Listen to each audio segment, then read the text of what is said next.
Spooning leads to forking. Practice safe lunch. Always use a condiment. This is the Poddamn Idiotz Podcast. Space is the final frontier. Then this is just the pit stop at the rest area that is near. It's a Poddamn Idiotz Podcast. It's a Poddamn Idiotz Podcast. It's a Poddamn Idiotz Podcast. It's a Poddamn Idiotz Podcast.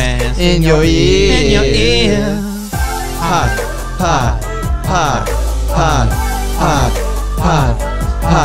Poddamn it. Poddamn it. Poddamn Idiotz Podcast. Poddamn Idiotz. Poddamn it.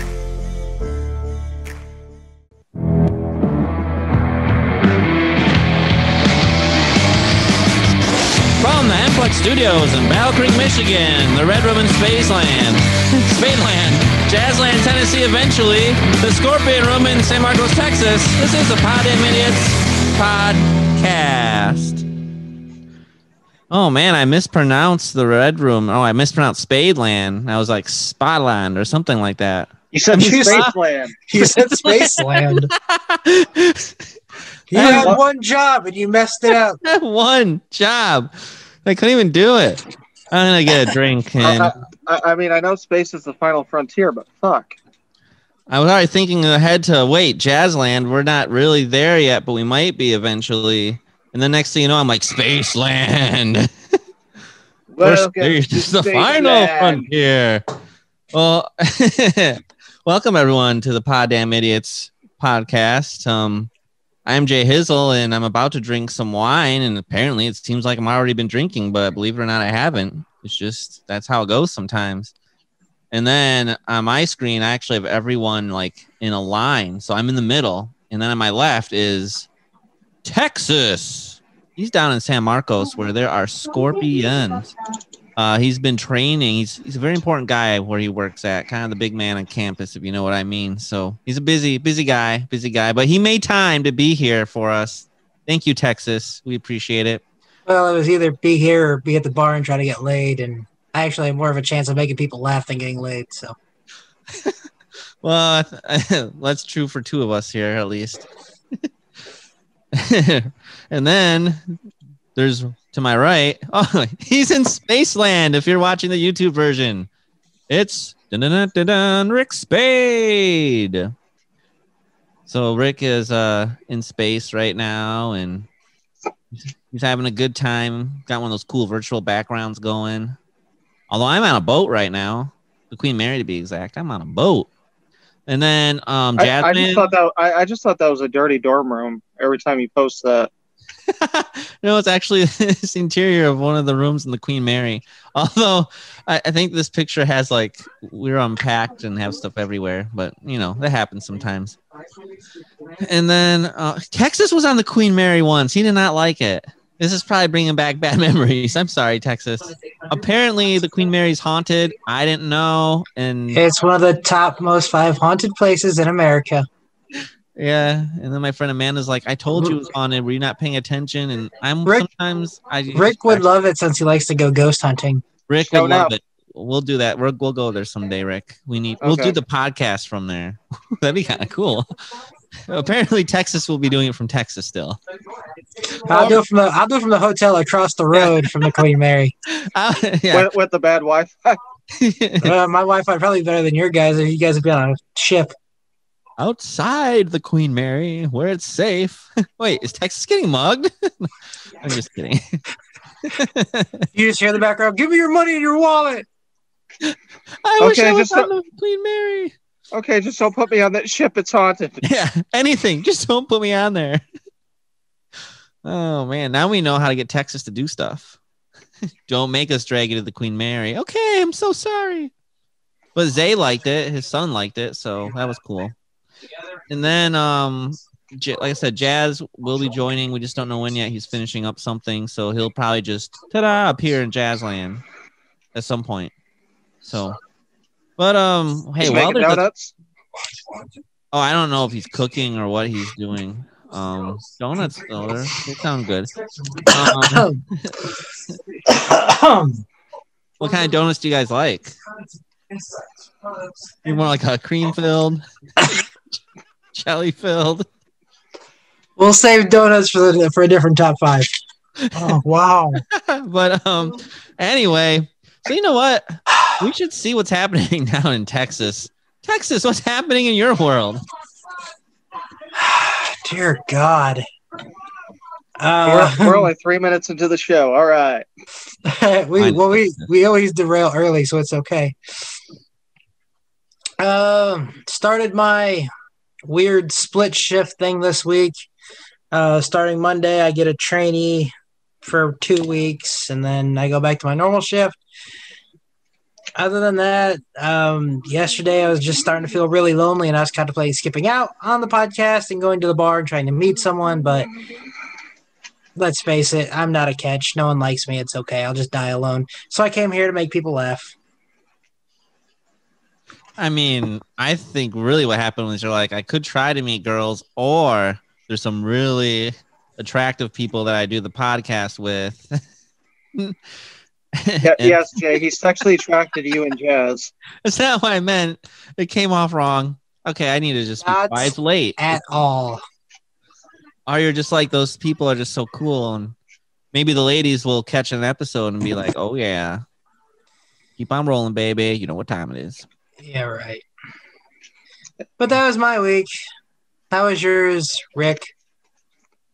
If you want to get to know Texas better, you can reach him on Twitter at Poddamn Texas. That's PODDAMNTEXAS. And get this, I'm also on Match, AnyHarmony, and OkCupid, and Bumble, and nobody likes me, so I'm just a worthless sack of crap. Well, I don't know your username on any of those, so you can catch him on Twitter on Poddamn. And the Facebook dating app as well. And he's a funny guy, and he's also like self-sufficient and has a job and a life and all that. So you don't even have to take care of him. I'm house trained. Yeah, it's true. So many positives. And if not, you can just squirt him. It'll be fun.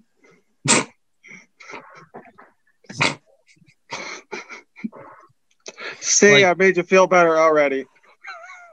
Yeah, it's hot in Texas. They love to play with super soakers. Yes. Oh my God! All right, let's move on because we've already derailed miserably. Was Rick saying something though? Oh yeah, I was supposed to talk about my day, wasn't I? Oh, you're weak. Our day. But instead, he was giving out my Twitter info to our non-existent lady listeners. Yeah, there's a few, I'm sure. At least 2. Maybe. There's more than 2, but yeah. Let's see here. Still trying to find out when I'm moving to first shift. Still haven't gotten my truck back. Really? Even though they got the part in last week? They started the suspension. I think they were doing the suspension first, and then they were doing the rest of it. Because there's the door and the seat belt and the tire and the rim and the fender.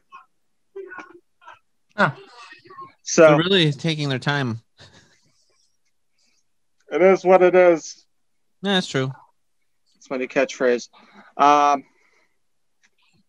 Let's see here. My Dogecoin got up to 5 cents. Well, I got up to 8 cents and went back down to 5, but I've made almost $1,000 this week, so that was cool.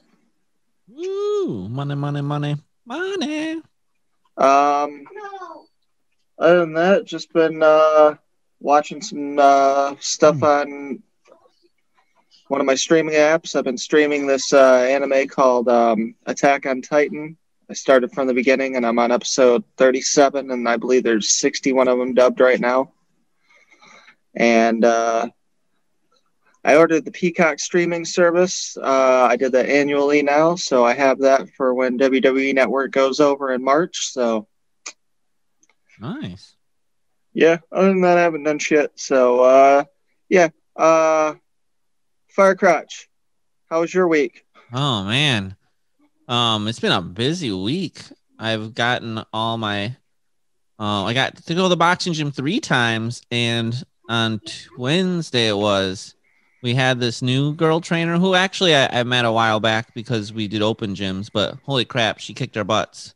Like, I thought I was gonna die by the time I was done, but Like, literally, did she walk behind you and start kicking your butt? I mean, it probably hurt if she did, but she does walk around though, and then you're like, crap, I gotta make sure I'm going. I can't, look like a sissy, especially since like right behind me was like this one guy who's like really good, and then the other side of me is like this girl who's like basically a model who never gets tired. I don't understand how she doesn't get tired. It's crazy. But my dad's like, well, I was at the one boxing bag, so that should make you feel better, right? Actually, no, he said that he does really good too. So, but and then work's been pretty busy. We had a little mini scare where someone in our office wasn't feeling well, and naturally that means, well, what if they have COVID? But she didn't think she had it, but she got tested just in case and was good. So then everyone's like, ah. So, but and then Texas. You were talking about dating sites. So I'll go on a mini rant quickly. Because I use dating sites, and then I'll take a break, which I think I need to take a break now. But Well, I'm currently taking a break from Match and eHarmony, and I'm just on OkCupid and Facebook, and I'm tired of paying for them. eHarmony I get a really good deal on because I signed up and they keep giving me the really good deals, so I probably won't cancel that one ever unless I find someone. So ever. But no, like most of the time, like you said, you'll reach out to people that reject you, and I'm completely fine with that. I understand. I'm a hard sell sometimes, especially over the internet, and I reject people too. So it's fair. But when I talk to people and we like go back and forth for a long time, I write a lot, and it takes up my time because time is money. I'm not cheap, And well, I just don't get it. So I put some time into this, and then this girl was kind of hinting towards we only talked for like maybe 8 or 9 days or something. I think she was hinting towards, hey, we should maybe try to hang out, just to see if there's any chemistry in person or something. And so I wrote a message back saying something like, well, next week things start to open up again because everything's pretty much closed. But now next week we can actually you can actually go out to eat and go places a little more. So I said, yeah, I'd be up for doing that if you're interested. And then I got like a weird message back that was talking about basically I think she was trying to say I didn't ask soon enough. And I'm thinking, first off, where would we have gone? Everything was closed. Second off, she is kind of far away, but eventually I'll probably be moving over towards the Detroit area. I'm thinking if I'm going to put all of this effort and I'm going to have to pay for a date and all that, it's going to be on my terms. But then she, before I even had a chance to respond, on eHarmony, you can just disconnect or whatever, terminate contacts, and you can never see or talk to the person again. And that just really rubbed me the wrong way. It annoyed me because I'm like, I wasted so much time typing. Time is money. But anyway, and that's why I'm like, I should probably take a break for a little bit. So maybe I'll give up online dating for Lent. Unless someone reaches out to me. I'll give up other things too. Maybe even pizza and mac and cheese. I'm debating. But anyway. So I still haven't had a caffeinated beverage since March of last year. Oh, really? That's pretty impressive. You realize if you give up pizza and mac and cheese, you're going to starve to death, right? I'm getting better. I've been eating between the hours of 10 and 7 most nights now. I've been trying to eat at work so I don't eat so late. I've been doing better, portion control. I even said no to some pizzas the other week. So, because I need to start losing some weight and getting my health back to where it needs to be. But anyway. Oh, just take depression meds. You'll drop weight real quick. I'm not huge. I'm down to 195 now. Oh, what am I? I was 193 Maybe last. That's what I need to do. So, or you can just I exercise 5 to 6 mornings a week, and then I do boxing gym a few times. So, and then I'm trying to do better with food. We'll see how it goes. I'll let you guys know. It's a long process. It doesn't happen overnight. But wow, that was long. I'm sorry. That was long. I talked a lot. Anyway, We're used to that. That was just information on my week, and I think we should just jump right into some news.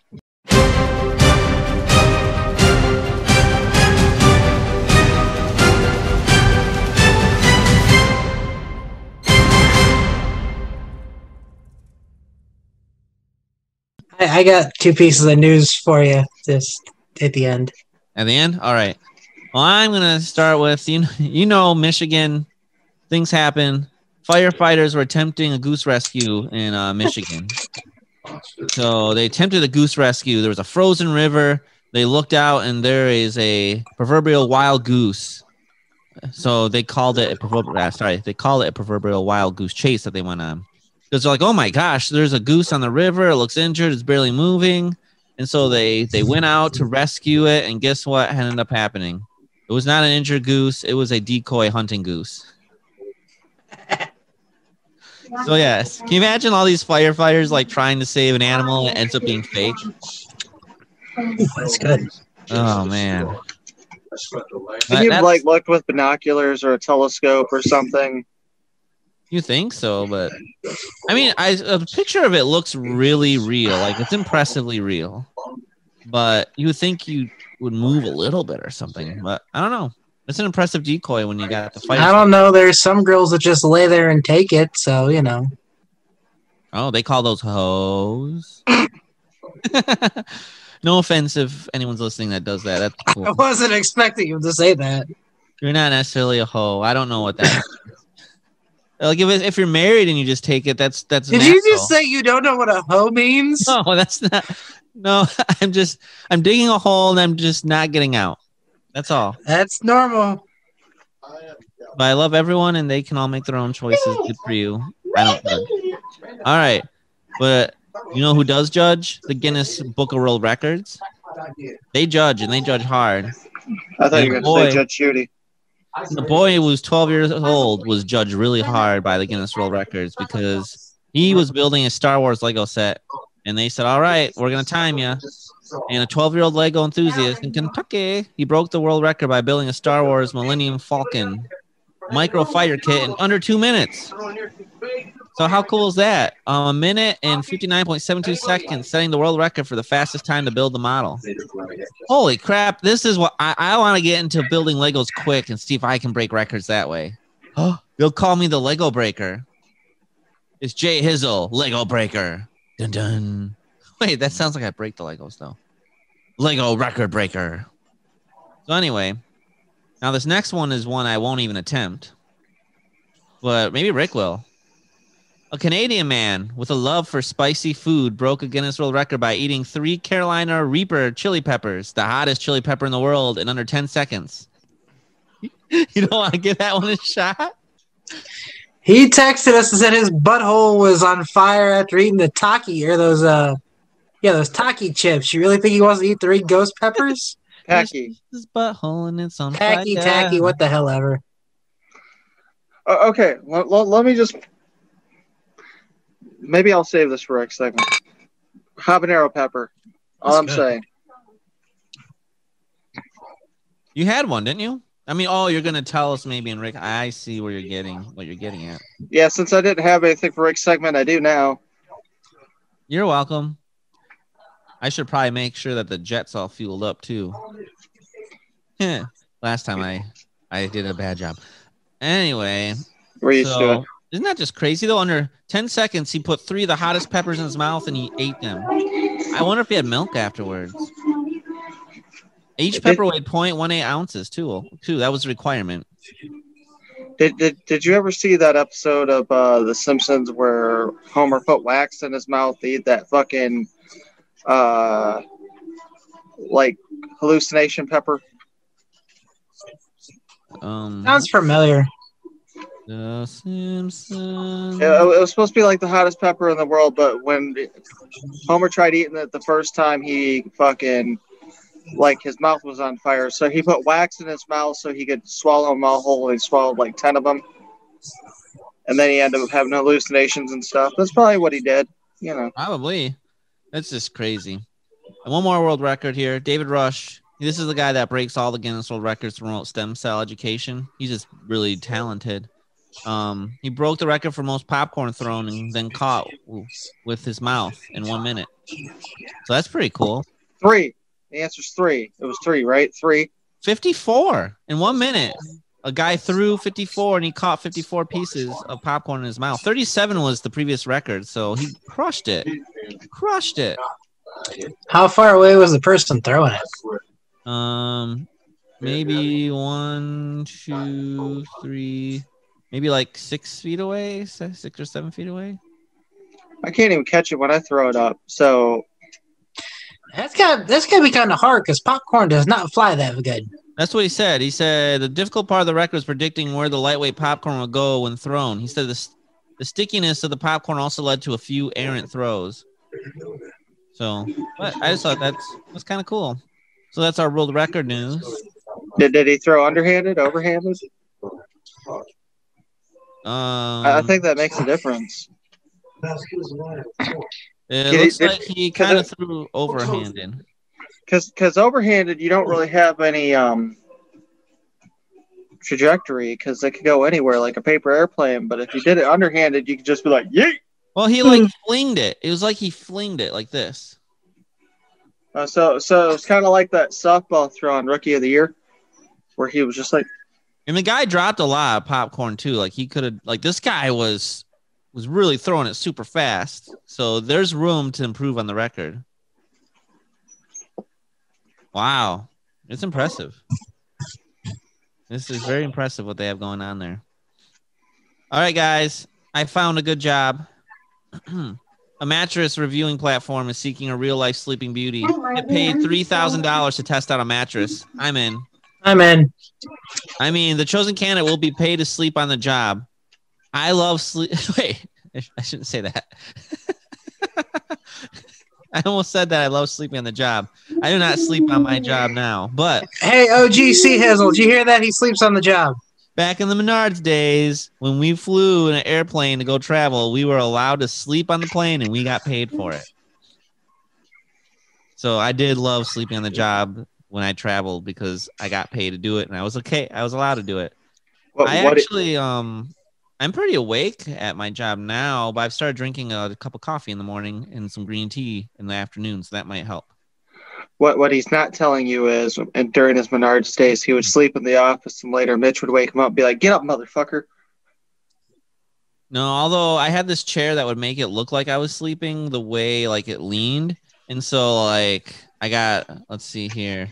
When I was as an analyst, people all of a sudden, my friend Ashley threw something at me. I'm like, what are you throwing at me? And she's like, wake up, wake up. I'm not saying I didn't fall asleep in meetings before, but when she threw the sponges at me, I was awake. And then once I got like accused when I was in my management position, that's when I'm like, I can't have this chair because I can't have people thinking I'm sleeping when I'm not, because obviously that's not good. And the guy before me actually did sleep on the job. So.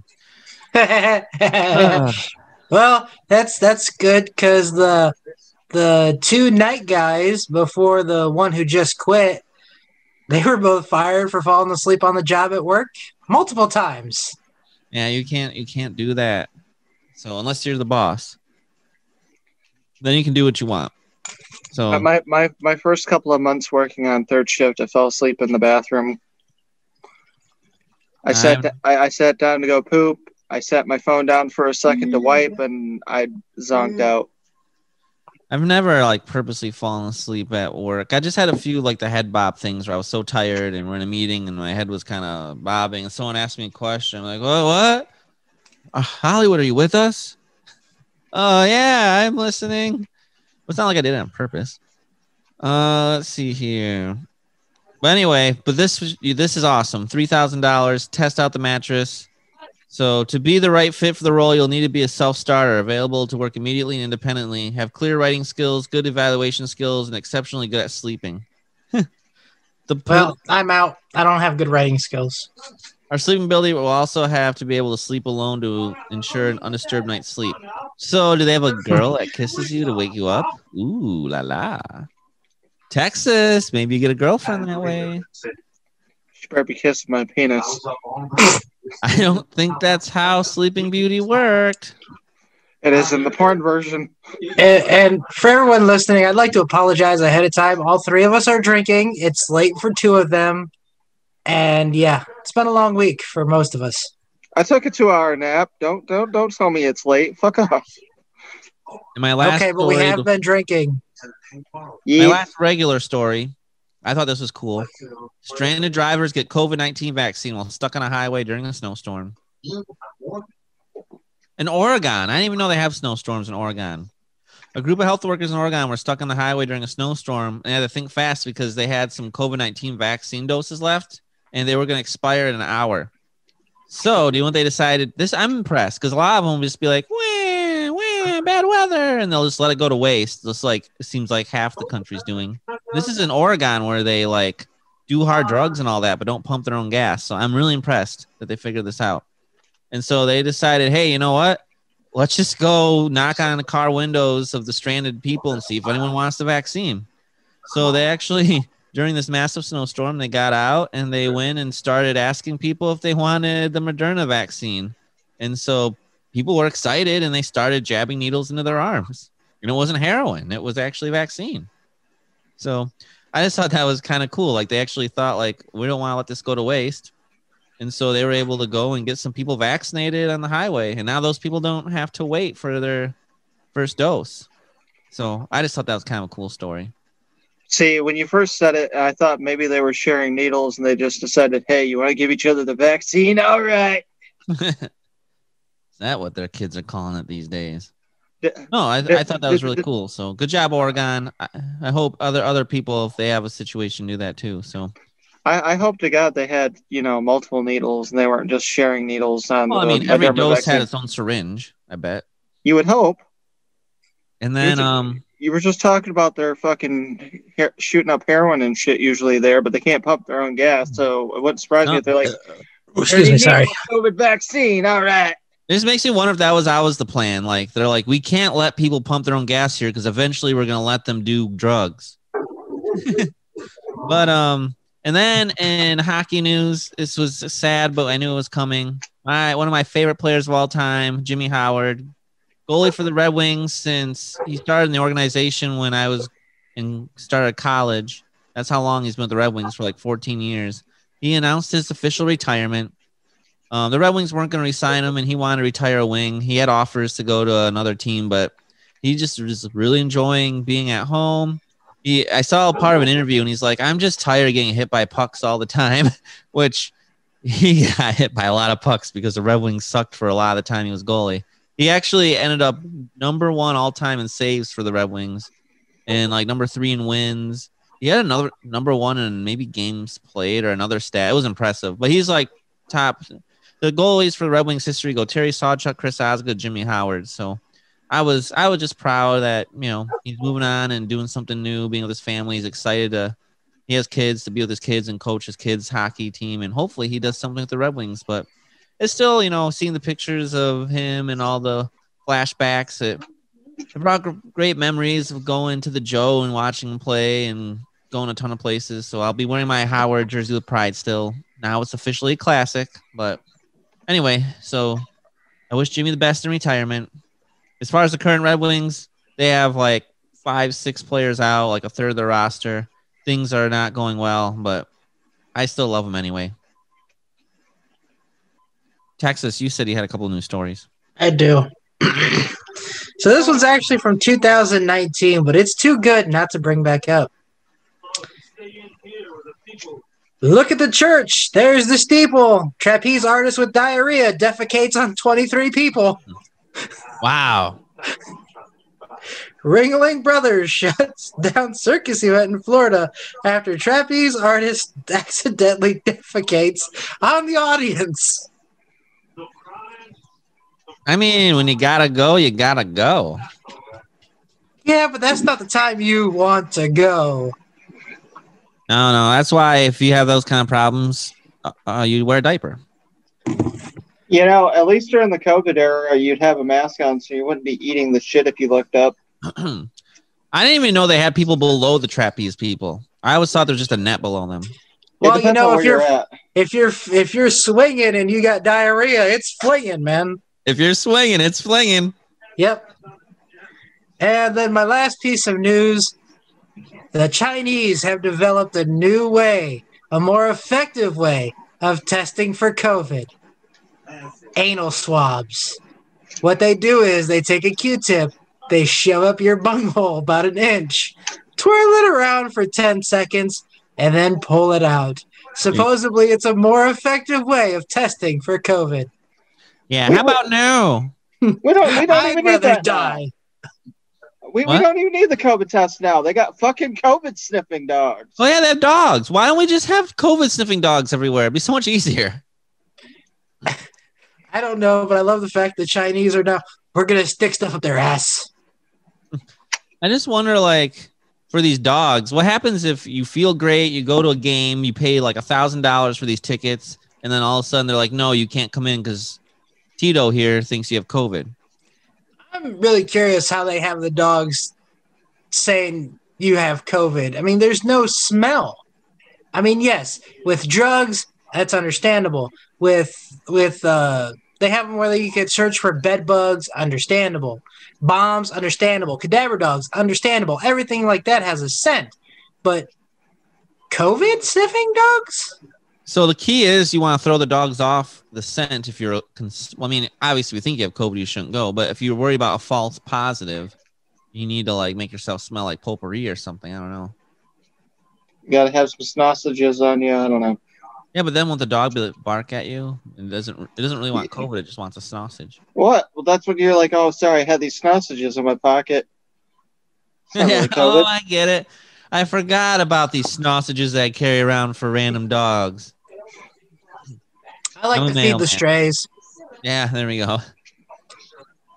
All right, and then I already told you about Natalie Decker, so I'm trying to think if there's. Oh, well, you didn't say it on the podcast. You said it on the pre-show. Before we started the show, I was telling everyone, Natalie Decker, one of my favorite race car drivers, she signed a contract to come drive for someone, but she hasn't told us who yet. So we're all in suspense. But I'm excited to see Natalie Decker race.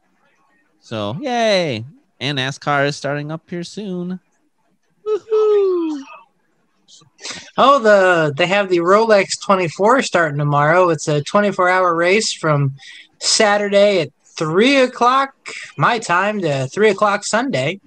And quite a few NASCAR drivers are in it, including Chase Elliott and retired NASCAR driver Jimmy Johnson. Jimmy Johnson. Yep. I'll have to catch some of it because I bet it's on FS1 or something. Gotta be, right? It's Rolex.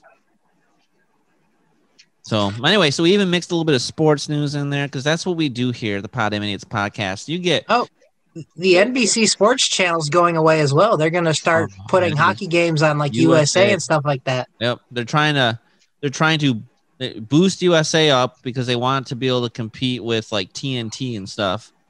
And so they figure what they'll do is they will just get USA going, be like a TNT competitor, and then they'll be able to save money by having one less channel. So, I mean, it is cool. Like NBC Sports Network sounds cool, but you know what? I like USA, so why not put more sports on there? And they'll have sports and good TV shows. But they better put the auctions, the Meckham car auctions, on there too, or I'm gonna be pissed because I like watching rich people buy cars that I can't afford.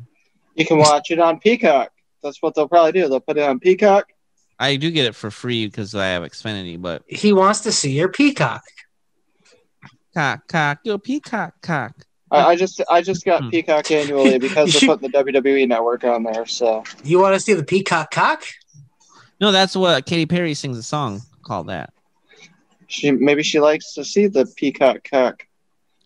I think she might actually be talking about a guy's private parts, but I just picture the peacocks at our local zoo. So.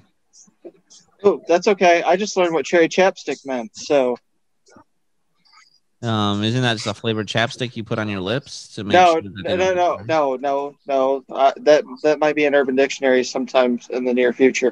But before we move on, can we talk about the stocks? I feel like that's something we should be talking about.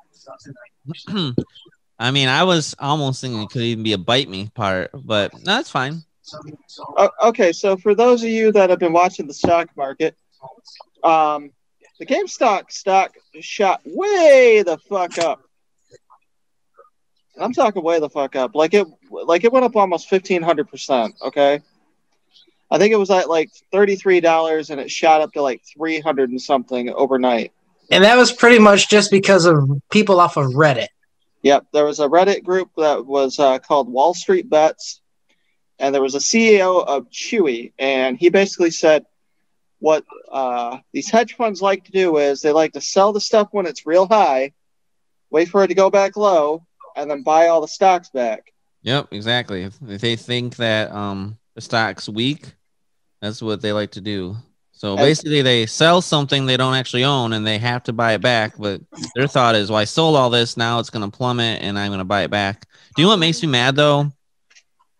And it's the fact that I didn't even know they could do this. They actually short sold more stocks than actually existed.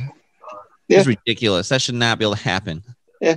So basically what happened was this CEO of Chewy, he sat there and said, hey, if you guys buy this now and make the stock go way up, these hedge funds have to buy it back at this price, and we're going to bankrupt these billionaires. And that's what happened, and it shot it up like 1,500%. It got up to like $333 at one point. Well, I think over 400 was its highest. There's something like 484, something crazy. Yeah. Here, I can look even. I'm pretty sure that was right. I think it was 480, 86 or something like that. But it was the fact that it got up that high to the point where Robinhood decided, well, we can't have these stocks being sold. So they fucking shut that shit down. And up to 483. On January 12th, it was a $20 stock. 2 days ago, it was 483. That's incredible. And then they decided, hey, we'll do the same thing to AMC, Nokia. And then they shut those stocks down too, saying, nope, we're not going to let you do what you just did to GameStop. So then they were like, hey, you know what? Let's try to get Dogecoin. So they managed to get Dogecoin from under a penny to 8 cents. It's now back down to under 3, or a little bit over 3, which is sad.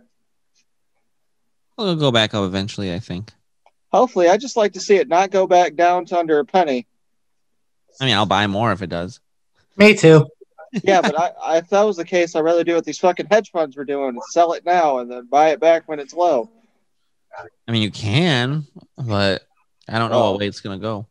Well, I should have sold it when it was at 8 cents and then watched it go back down and then buy all that shit back, but I digress. And hedge funds are learning a hard lesson. Obviously, they're going to look at regulations more, and I'm thinking in the future, you can't short more stocks than are in existence for a company. That should be the first rule. You know, the sad thing is all that crap actually had the Democrats and Republicans agreeing with each other because AOC said it shouldn't happen, and Ted Cruz agreed with her. And so that's something when you bring two parties that pretty much hate each other right now together to an agreement. Yeah, but AOC is one of the craziest people ever. Yeah. And then she's like, oh, yeah, by the way, Ted Cruz tried to get me murdered. Are you kidding me? What are you smoking, girl? Well, she is a bartender from New York. She could be smoking anything. But yeah, and then Don Jr. is like, whoever thought that, Don Jr., Ted Cruz, and AOC would all agree on something. So, but it's stupid. I know what Robinhood was trying. I mean, the Robinhood does have like certain liquidity that by law they have to keep, so it could have knocked that out. But obviously, it made them look very bad. So, well, yeah. Now they have that class action lawsuit saying that they violated the rights of people being able to buy and sell stocks. And I don't know if Robinhood was telling the truth and they had to do it to be in line with the laws they have to follow, they'll probably be just fine. But I don't know, because one of the notifications on Robinhood I got today was we're putting a limitation on Dogecoin and some other stuff, so they're still limiting people from buying.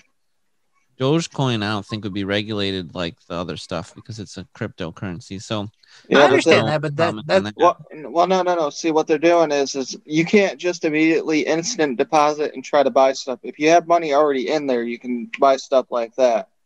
Oh, yeah, they have to wait till it clears. Yeah, because they can't have people putting in all this money and then have something happen where it actually doesn't go through. I tried to put money in yesterday to buy Dogecoin before it shot up because I was going to buy more anyways. And then I put it in, and then normally it's instant deposit. I can go and buy, but this time I was like, nope, you've got to wait until February 3rd. Yeah, I think normally what they do is when you deposit money, they actually let you spend it before they actually officially have it. And so now they're like, holy crap, everyone's putting money in. We can't do this because what if we don't get it and then we're screwed. So TD Ameritrade did that as far as you couldn't borrow money for certain stocks. They didn't want people buying it on margin. Which again, there is always the risk now that people are like, oh, it's 400, but it's gonna go up more, and they buy thousands of dollars of it, and then it goes back down, and then all of a sudden they're like, oh, I'm broke now. But I don't know. Some people bought like 1 million fucking Dogecoin this week because of that. I just know that there are some people that probably became maybe close to millionaires off of GameStop, and I'm not gonna lie, if I were them, I would just sell and be a millionaire. Who cares? I know there's probably quite a few hedge fund people that are broke right now, which is funny as hell. If not broke, close to it. Well, they can go get their $600 stimulus check. It'll be fine. Yep. Now, it'll be interesting to see if they can hold on, it will come back down, but I don't know how long you can hold on before you get a margin call. So they only have so much money. The worst part is probably other people's money they're losing. But I don't know. That's why shorting a stock is super risky because you have unlimited risk unless you have an option on it the other way, to which then you're okay. But it sounds like these were naked shorts. So naked shorts. It's kind of funny. But anyway, cool. We even got investing news in. I love investing news. So anyway, I'm white and nerdy. Can't you see? I'm white and nerdy. All right, we should probably play a game. Let's get to the game.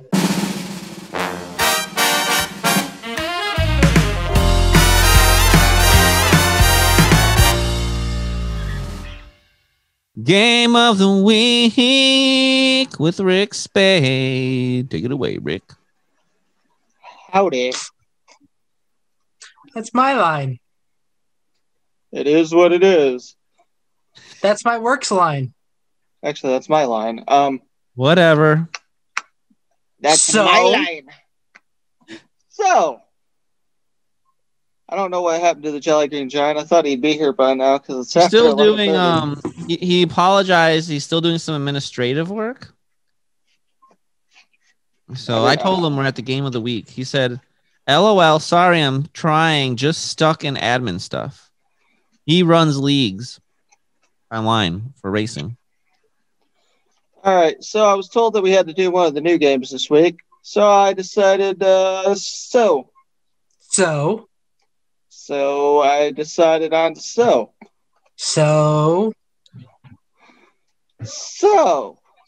what? So that's the game of the week. What? So what? So is the name of the game. Oh, okay. What's mine say, dude? I know, dude. What's mine say? Sweet. What's mine say? Sweet, man. What's mine say, dude? Where's your car, dude? Where's my car? Where's your car, dude? Where's my car? I was just trying to do the Abbott and Costello bit. Who's on first? Anyways, the game is called So. See? So. And then... All right, so how this is going to work is I'm going to read a card to each one of us, and I'm going to start with the word so, and then you're going to give me, I'll read the card, and you will give me what your answer is, and then maybe if you're not sure, maybe we can discuss it as a group. I showed these guys how this game works, and Jay Hizzle pretty much just like, I'm going to play with myself on camera, so we'll see how this works. I don't think that's how that went down exactly. It pretty much was. That's how we remember it. So I even heard I think I was just pouring wine or something. Oh, you're pouring something. That's what we're calling it now. I'm in a boat, I guess. All right. So I will start with Jay Hizzle. Can we stop saying so? That's like every other word. I'm gonna. Jay Hizzle. So, if you didn't have to sleep every night, what would you do with all that extra time? Ooh, that'd be exciting.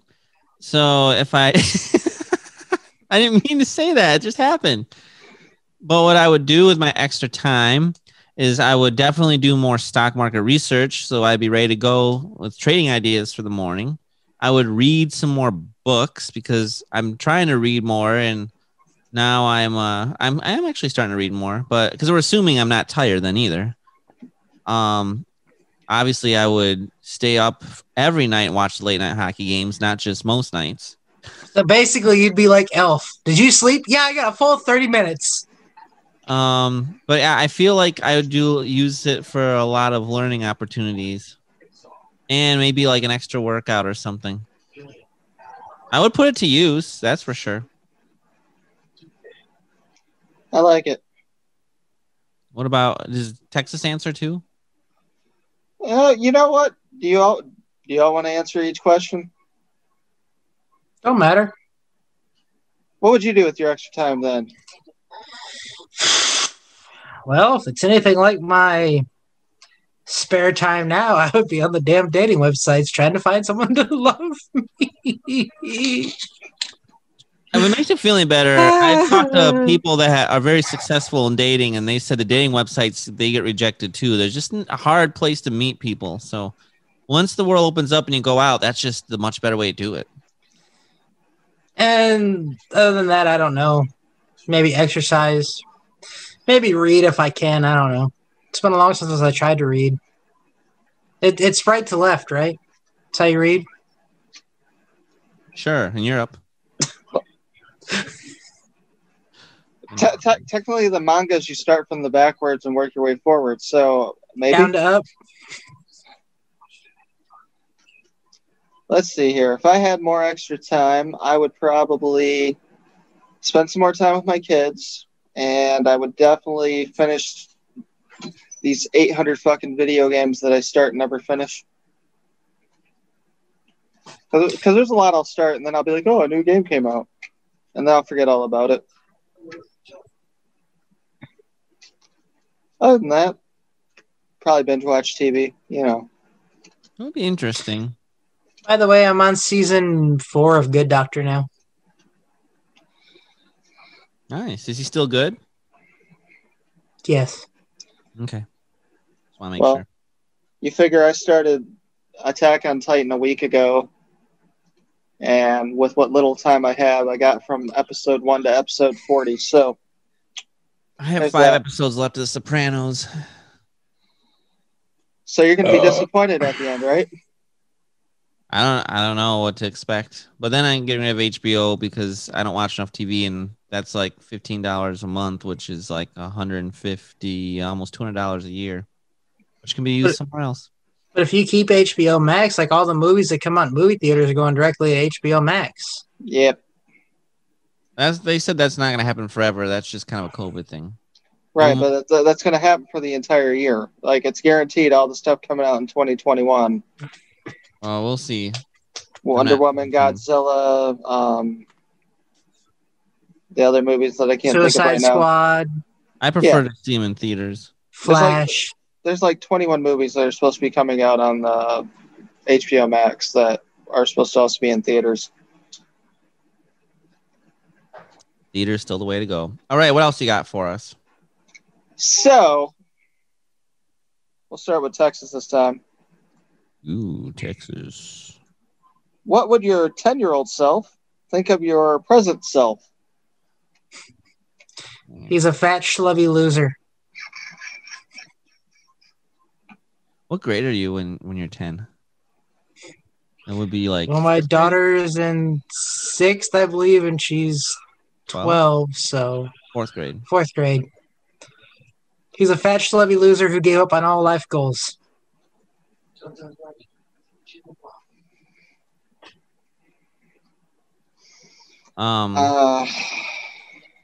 Jay Hizzle, what about your 10-year-old self? You want me to go next? Sure, why not? My 10-year-old self would have a mix of emotions. First off, he would be like, oh my gosh. He would be so proud of the cars that I have. Like, super excited about that. You know one thing your 10-year-old would say? What? What happened to your hair? I don't think that's a surprise at all, because my 10-year-old self saw not only my dad, but my aunt, my uncles. my aunt and uncles. My aunts all have hair, but my uncles, besides Uncle D, do not. At least not my mom's side. My Aunt Brenda's bald and she wears a wig. And so yeah, I'd be like, oh wow, like this is awesome, the cars you have. I think like my real estate stuff you'd be pretty happy with. Work-wise, working on a business, finance. And age 10, I don't know if I was into finance yet or not. So I don't know if I'd be excited or think it's boring. But so I think that part would be happy with. Obviously, I'm sure I'd be a little like, you don't have a girlfriend and you really haven't had one since like college. Wow, I'd be a little disappointed in that. But you know, the 33-year-old me also feels like I've maybe neglected that area, but I'm gonna work on it. But overall, I mean, I think I would be I'd be okay. Let's see here. My 10-year-old self, I think he would be happy on some of the things I've accomplished. You figure we got the podcast thing going, and that's been fun. You figure I wrote the one book. God knows if I'll ever finish the second book because, you know, it's disappeared. They'd be happy to know I won a poker tournament. I think they'd be happy to know about the stuff I do with the kids. I think they'd also be happy to know that I still love wrestling, that I like hockey, that I still watch poker. On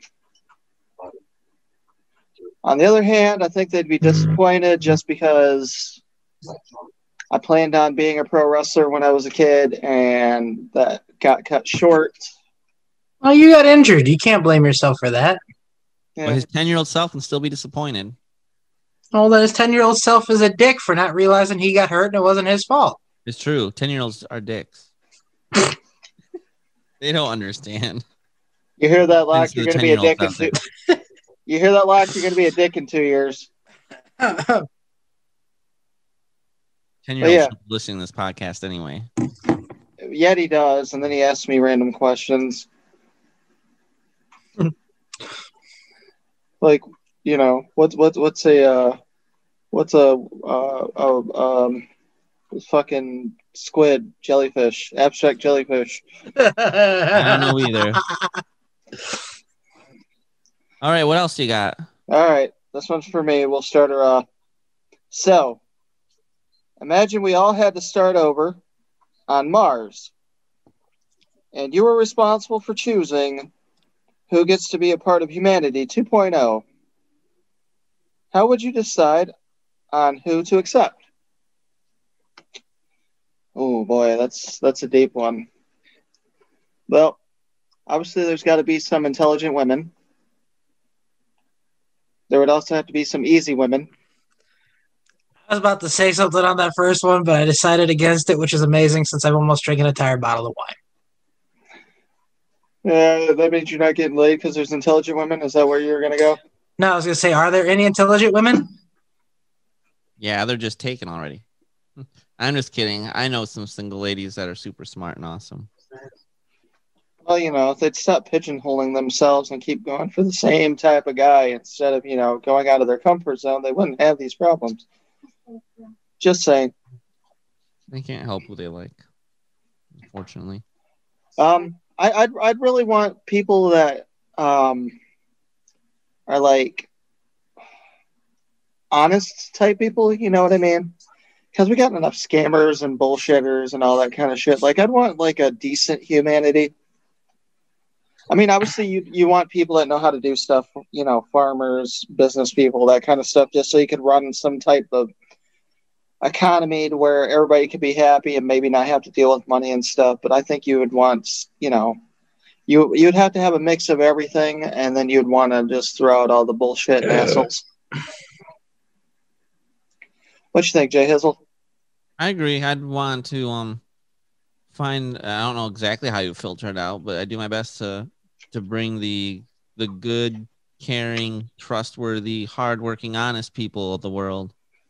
The people that don't want to contribute, the people that steal and hurt other people and murder and, you know, do all the terrible things, which truthfully, basically criminals can stay on Earth. Yeah, I mean, obviously there's some people that might have committed crimes a long time ago and they've changed for the good, but yeah, the the bad people that hurt others and aren't caring and wouldn't pull their weight, they can stay here and keep doing what they do, I guess. But So basically, buy all Democrats. most Democrats aren't bad. It's just there's some bad actors on both sides, and they're the ones that make all the headlines.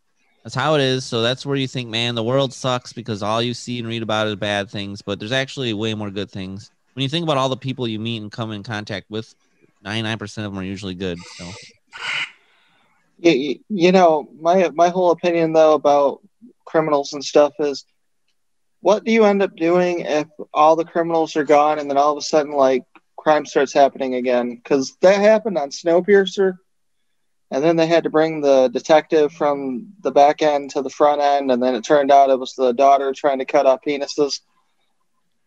just to make sure you have a lot of tasers up there. Keep them in line.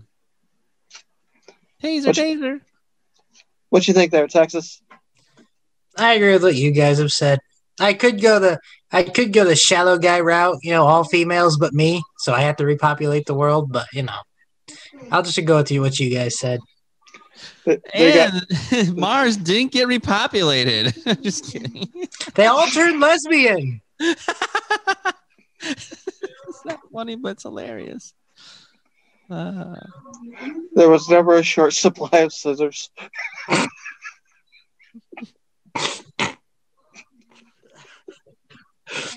Again, I'd like to apologize. Mostly all of this is the alcohol talking. No. I didn't even say anything. Is Scissors. that Rick, is that Truly? Yes. Oh, those are good. Especially the said that lemonade before the one. show even started. Oh, you like Trulies too? I've never had a Truly. They're truly good, at least the lemonade ones. I've truly never had a Truly. No. All right, we'll do 3 more of these unless Jazz shows up. All right. Jay Hizzle. Mhm. So, what is one underrated quality you find attractive in a person? An underrated quality.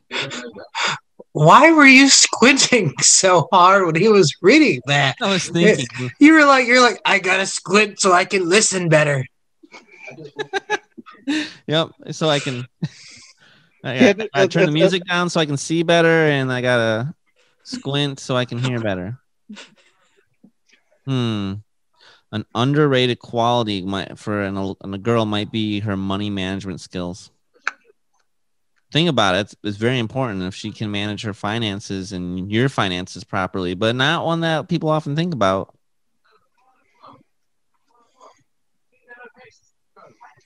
Texas, what do you think is an underrated quality in a girl? Honesty and loyalty.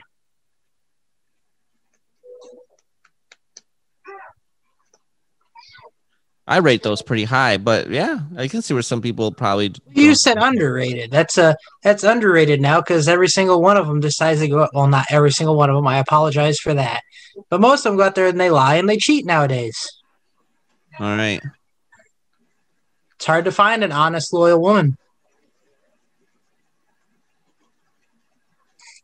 It's hard to just find a damn woman. I'm gonna die alone. I got your blow up doll here. Don't worry. I can send it to you if you want. Coming soon to OnlyFans. You know the sad thing. I told my daughter last night that I was contemplating going to the bar. And she's like, okay, have fun. And I told her a little bit later because we were in line at a fast food place. I was like, hey, I got to go get your Valentine's Day gift this weekend. She goes, I don't want one. Or you don't need to get me one. I'm like, well, I'm going to get you one anyways because I get you one every year. She goes, if it's a girl named Brittany you met at the bar, I don't want it. Nice. It's like, damn, you're too much like me. That's what happens when you have children. Oh, is anybody going to ask me now? What about you, Rick? What's your underlying quality in a woman? Underrated? Whatever. Under something. Under the bed, under sheets, underwear. I don't care. nipple size. What? Everybody always talks about bra size, but nobody ever talks about how big the nipple is. Like sometimes I like that. What do big you prefer? areola. I would say, what do you prefer, Rick? Do you prefer the little Hershey's Kiss nipple, or do you want the big old $100 titties? Well, it's not so much the areola; it's the actual nipple itself. Like, well, you just said areola size. well, no, nipple. Like sometimes you got that little tiny nipple, and then sometimes you got like that big thick ass nipple. One of my favorite girlfriends had a huge fucking nipple. This podcast is just derailed so fast. I'm afraid to ask, but what's the next question? They may or may not watch the show. Hi. You know who you are. Yeah, she's gonna bitch at me when she sees us on Monday. It's fine. Just because you're in my phone is Log Nipple Bertrice or whatever her name is. If it makes you feel any better, miss, I don't know who you are. I don't either. Cheers, though. This podcast. Anyways. I'm assuming... Forget it. I'm assuming it's a miss we're talking about. It's my nipples. I get so attracted to my nipples. Rick's like, there's this guy at work. Oh my gosh, his nipples are so big. They just poke right out of his shirt. Just dink. I just want to pierce them.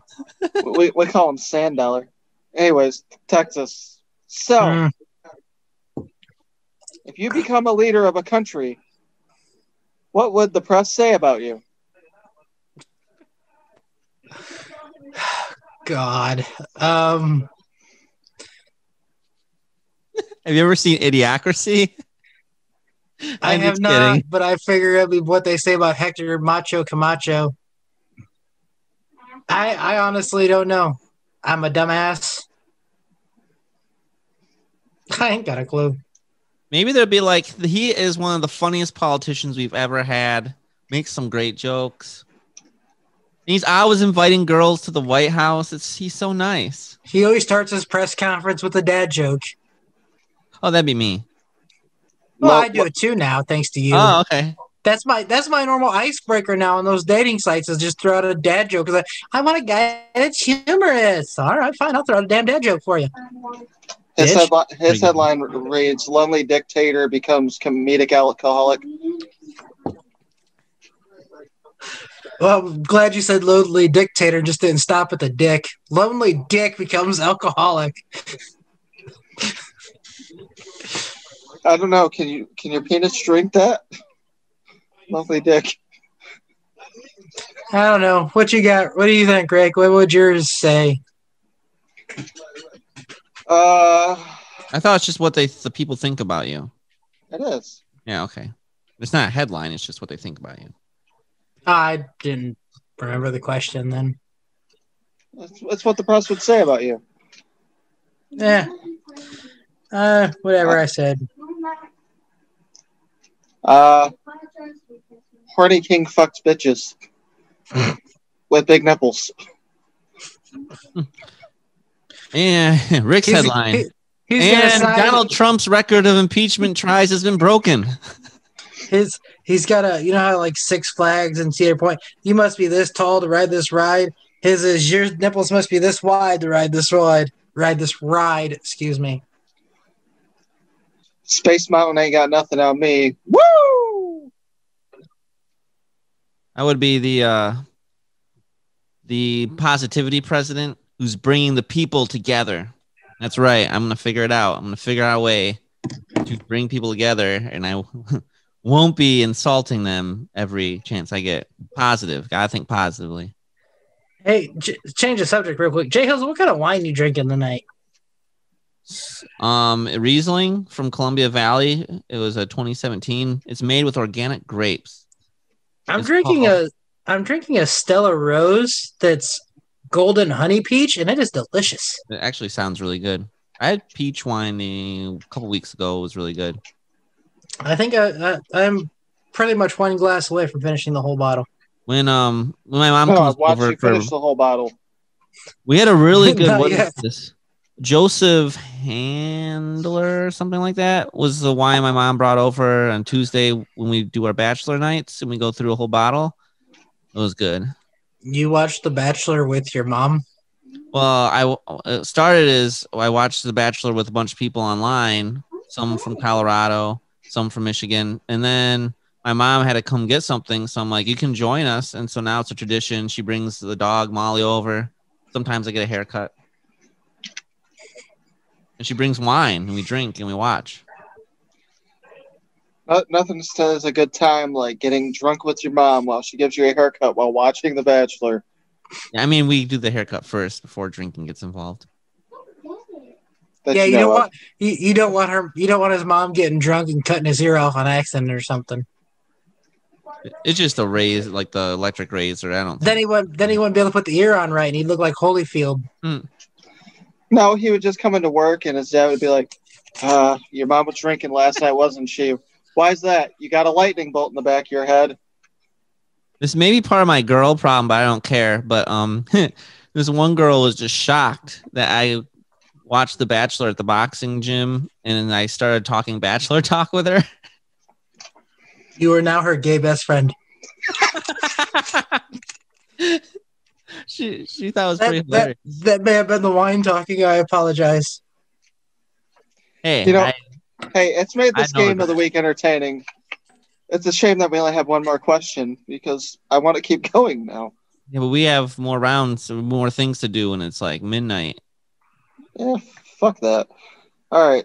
I'm tired. So, when you were a child, how did you imagine adulthood, and how does that compare to reality? Well... Wait. Jazz is joining us. We got more rounds to do. More rounds of the game, bitches. Oh. Or do we have him answer all the questions we've already been asked and see how his answers compare to ours? Jazz, I don't know how your night's going, but Rick's been drinking. Jay Hizzle's been drinking. I've been drinking. I have completely finished an entire bottle of wine, and I feel fucking fantastic. Is that whiskey? Yeah. Oh, man. You're one of my favorite people. Oh, I love whiskey. Okay, so we'll do a few more rounds since Jazz just joined us. I need you guys to give me like 2 minutes. I just got done admitting a league, and it was a total shit show. I've got to go to the bathroom. Okay, well, we'll finish our round. Yeah, we'll finish our round. Think of your Southern Charm, too, because that's coming up next unless you want us to move it. No, I'm good. Okay, so the question was, how did my... He's in his racing simulator. How did my adulthood, or my thought of adulthood as a child compare to reality? Well, I thought I'd be a pro wrestler, and I tried to train to be a pro wrestler. I wanted to write a book when I was a kid, and I wrote a book as a kid. About the only difference was I thought I'd be married to big titty bitches. This is true. I was like, oh yeah, I'm going to have a girl with big boobs. I was a disturbed child. It's good to have goals, I guess. I thought I'd have a couple kids. I thought I'd have a bigger house than this. I thought I'd drive a DeLorean. I also thought that, I'd hang out with the Ninja Turtles, but it is what it is. So yeah, I thought I'd be a pro wrestler hanging out with guys like Hulk Hogan and the Ninja Turtles driving a DeLorean with a big house, married to somebody with big titties. So let's see.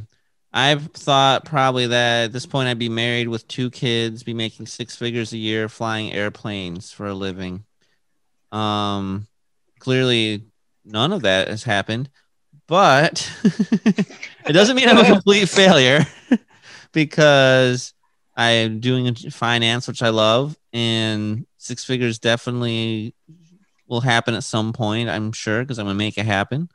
And I probably would have happened if I stayed with Menards, but I was, I want to go into what I really loved. So you got to make sacrifices. And you just never, ever know, Texas, when you're going to meet that someone. It can be when you least expect it. So, and maybe they'll already have 2 kids and I've already made family. I would like to have one on my own too, but we'll see. Beggars can't be choosers. Well, let's see. I would have thought growing up I would have been offered drugs more than I was because, everyone's like, watch out for the people offering you drugs on the street. And I don't think I've ever been offered drugs on the street. I also thought quicksand would be more of a problem because in every movie there was issues with quicksand. I also thought when I went to California that earthquakes would be more of a problem, but we never had an earthquake, and I thought those things were every fucking day. Basically, watching my parents, I knew being an adult pretty much sucked. And nowadays, working 50 hours a week, the good thing is I do get to see my kids. So I pretty much knew being an adult would suck. Not as much as it is since 2020 because of the whole COVID thing, but hopefully. Plus, I never thought I'd ever get divorced, but, shit happens.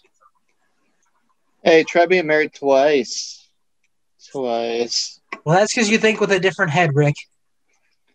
The first one I did. Try never being married. One.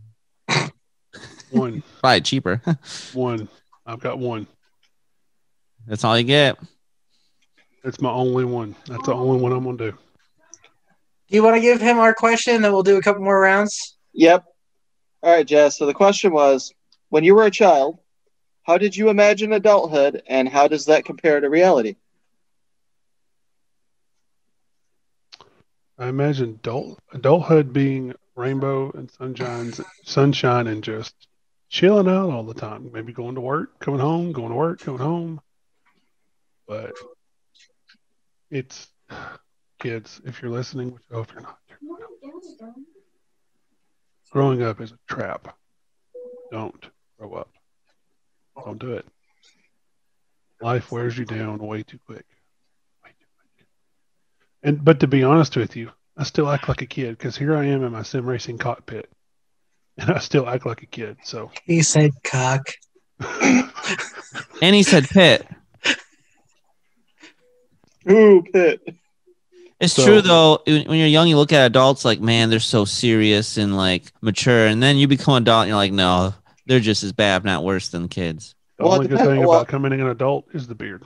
That's like, man, my parents are perverted just as much as I am. Well, it depends on which adults you are watching, though. If you're watching like Robin Williams, you're like, man, adulthood's going to be great. Yes. Until you realize like Robin Williams had depression, and then it's not so great. No, depression sucks. I enjoy adulthood. I like it. Depression can kiss my butt. So much freedom, so much things you can do as an adult that you can't do as a kid. Next question. More questions. Yay. All right. We're going to start with the Jazz on this one. Oh, no. Oh, wait. We got to tell them what game we're playing and what it... So what it's called is so. Okay. So what it is I say so, and then I read the question, and then we all answer the question. So, what's one sign that you would probably stay friends with someone for life? That's a good question since you've been friends with most of us most of your life. The biggest thing was 6th grade, Mrs. Zareko's class. I walked in, and Justin and Brian approached me and said, "You have a funny accent. Let's be friends." Is that really how it went down? Yes. I could see you say that. I really could, especially after you're Amanda. Do you paint? Do you do the abstract jellyfish? And then Josh came in, and then, like I said, me and Rick have not met in person yet, but I'm sure when we do, it's going to be like we've, known each other forever. So, Is Jay Hizzle frozen, or is it just me? Okay, just wasn't moving. I thought he died. Maybe I was. I don't know. Because trust me, you guys are probably more friends than I've had any in Tennessee. Like there's a few here, maybe my pastor, and my wife is my. Well, I don't call her a friend. She's more of a wife. You don't tell your pastor about the show, do you? No. I'm just asking because we always say tell your pastor, but then you might get kicked out of your church. So he would understand. He's kind of cool like that, but he wouldn't condone it either. But he would understand. So because we all have a carnal side that couple fights to get out, and sometimes it just happens. I mean, I'm not perfect. I'm not a perfect Christian. If you think I am, then I got a long conversation for you. Nobody's perfect, Jazz. No. That's why they make erasers. True. For me, it was your guys' personality. I mean, like, there's other friends I have that I'm friends with that I've been friends with a long time, but it was like in junior high, well, in elementary, I used to hang out with people that had similar interests, which was cool, and I still am semi-friends with them to this day. But, like, you guys, when I got kind of abandoned by who I was hanging out with at the time, and I just kind of ended up hanging out with you guys, we just kind of meshed well. And I think it was the fact that we didn't all have, like, the same interests. Like, we had some similar interests, you know, like music and stuff, but it was the fact that our personalities kind of meshed well, like making a fucking sandwich. You had your bologna and your cheese and your mustard and your mayonnaise and your bread. Jay Hizzle's over there wondering what kind of cheese it was. It was American, unless it was Subway, then it was Pepper Jack, you asshole. And and obviously, like, me and Texas were so similar that we kind of clashed at first, but like at how close of friends we are now. So it all works out. Jay Hizzle?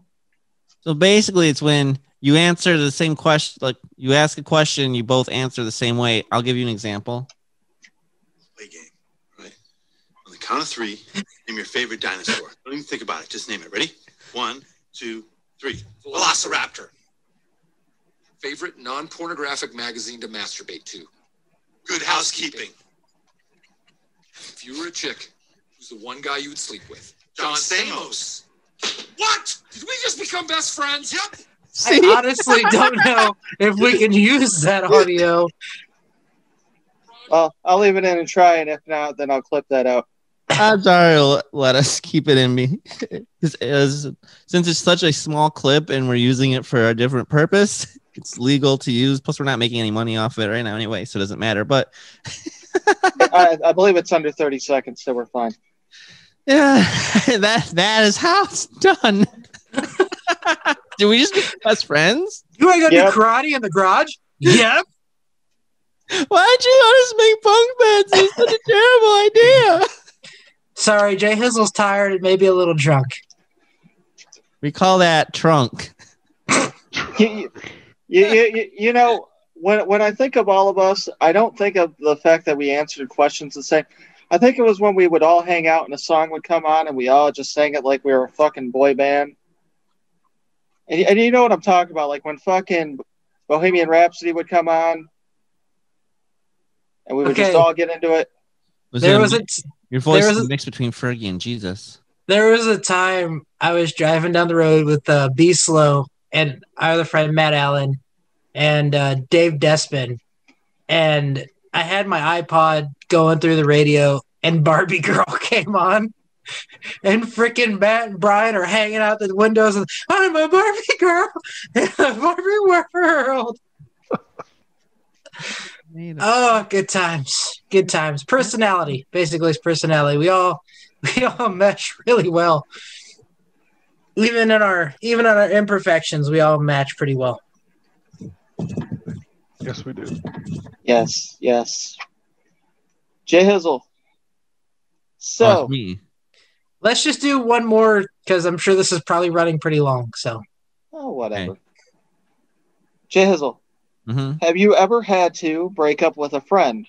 What was the reason? No, I can't think of any friends that I actually had to break up with. I mean, it's not like you're dating your friends anyway. I realize that sometimes your friend does something so terribly awful that you have to break up with them, but I can't think of any friends I've ever broken up with. I mean, there's friends that we just naturally drifted apart because, I don't know, we grew up and we just had different interests, so we talked to each other, though. It wouldn't be a breakup. There's never been anyone where I'm like, no, we're done being friends. Goodbye. I've been lucky, though. My friends have been really awesome, and they're like family, so I'll knock on wood for that. No, I don't even need to knock on wood because my friends are just awesome. So, but anyway, so the answer to that is no. I can't think of anyone. Texas? So my sophomore year, which was my first year down here, I actually started dating a girl for a little while. And then my friend who I had was like one of my only friends down here at the time. Basically took her. And That's so called kidnapping. not like that, you dumbass. Oh, okay. And so pretty much I lost the girlfriend and a friend all at the same time. That's the only time I could think of. Other than that, like Jay Hizzle said, we may have drifted apart. It's not like we broke up. It's just you grow up and you go your different ways. But you still give likes on Facebook. I don't even remember the guy's name. Oh, no, I mean for friends where maybe you drift apart, but you still... Oh, yeah, I still got friends on Facebook from, like, I don't know if I want to say names on here, but a few people I went to, like, elementary school with, I still have on Facebook. I'll give likes. I'll talk to every now and then, but... Yep. Well, look at us. I mean, we hardly ever talked until we started the podcast. Well, you guys started the podcast, so... I still talk to you because... Yeah. Down to visit. You were a good added bonus. You don't want to know how much I had to pay to get him on this show. I mean, I'm not even making money to get on this show. It's bullshit. Dogs are whining. I lost a friend. Actually, I had to push him out. Sorry, my face is hot. I was first married to my wife, and we're going on 11 years now. So me and the wife were married. First married. Of course, we'd been together for a couple of years, but there was a friend that I used to hang out with, and when I come back from Michigan, and he just didn't hold the same type of values that I did. He would send me, porn on my phone all the time, and it was just inappropriate times. I mean, I know he's on the West Coast, so he was sending 3 hours later than I was used to, but it got out of hand where it was not once, it was like every day. And then, it just got to the point like, look, dude, I am trying to live a more, adult type of life. And I can't do that with, I don't need to be looking at that stuff. If it's between me and my wife, that's completely different. We have that connection, but between two guys is a little weird. So, and it was every day he was doing it. I'm like, dude, I just can't keep, look, you got to stop. And he did it again. And at that point, I blocked him and just cut him out. No, we were not doing that. No. There was no docking involved. No, none at all. So, Josh is completely, wow. I've never seen Josh drunk before. So here we are. First off, that was a good share, good answer. Like I probably was addicted. Texas, what have you been doing this whole time? For those of you that are listening, Texas, while Jazz had a good answer, Texas was rubbing a bottle on his face. My face is hot, the bottle's cold. Shut up. Josh, when he gets wine or drinks alcohol, he becomes red and flush. So it's the damn Irish in me. I don't know why. I do the same thing. That's why my cheeks are now a little bit red. I'm not completely. I was going to doing an admin for a race, and I'm exhausted because those guys were not full. So, yeah, here we are. The breakup thing for me, that's happened a couple times. Did you break up over text or in person? Text Maybe. only. Well, if you break up over text, Taylor Swift will write a song about you. Well, the one I broke up with over text only because they're, hundreds of thousands of miles away now, and hundreds of thousands of miles away? I don't know where the fuck they're at. I don't give a fuck anymore. But is he in Mars or what? Let's just put it this way. There's a lot of things that can really bother me with a friendship. One, if you're talking shit behind my back, which I know I do sometimes, but that's, the anxiety, the depression, the PTSD. To a degree, depending on what it is, you can be dead to me. Again, I know I do that sometimes. Sorry, B. Well, there's a fine line to that too. I mean, if you're talking, not really talking shit. You're just talking about a situation with somebody that you guys are mutually acquainted with. Like me and Rick have a conversation about Josh or Justin. That's a little different. We're not talking shit. We're just communicating and trying to figure out a solution because we're all friends. We don't want to hurt anybody's feelings. So here we are. I think the biggest thing is when you either get with an ex of mine or you're sleeping with them when I'm still involved with them. That was probably the big one. That was probably the one where they're dead to me. Like, I want nothing to do with you. If you showed up on my fucking front door, I'm going to punch you in the face. If you were on fire, he wouldn't piss on you to put you out. Well, let's just put it this way. I don't think they still know that I know, but I know. So I take the philosophy like Jim Carrey said. He says, just because we're not close anymore doesn't mean I don't want to see you eat, just not at my table. Jim Carrey, you said? Yes. He also said PART. Why? Because I gotta. Jay Hizzle may be a little drunk. We apologize. Yeah. Or tired. I don't know. Josh is now in his mellow phase. He's mellowing out. But but those are the kind of the two big ones for me. Other than that, I mean, like, friends come and go, and sometimes you just realize that you don't mesh well. But those are the major ones. Like, I can sit there and I can, like, have you on my Facebook and give you likes and stuff like that if I'm not talking to you or whatever. But, if you do something that's very detrimental like that, you're dead to me. Fuck off. I want nothing to do with you. So that was the game of the week. So got down deep here, boys. I like that game. That was actually a pretty good game. Jazz will have to listen to the other 4 rounds we did before he jumped on. I will. The fun thing was that was like volume 2 cards. I have to figure out where the fuck the volume 1 cards are because I couldn't find them on Amazon. You know what? It is that time that we have Jazz on for. Why he signed the big contract. Yeah.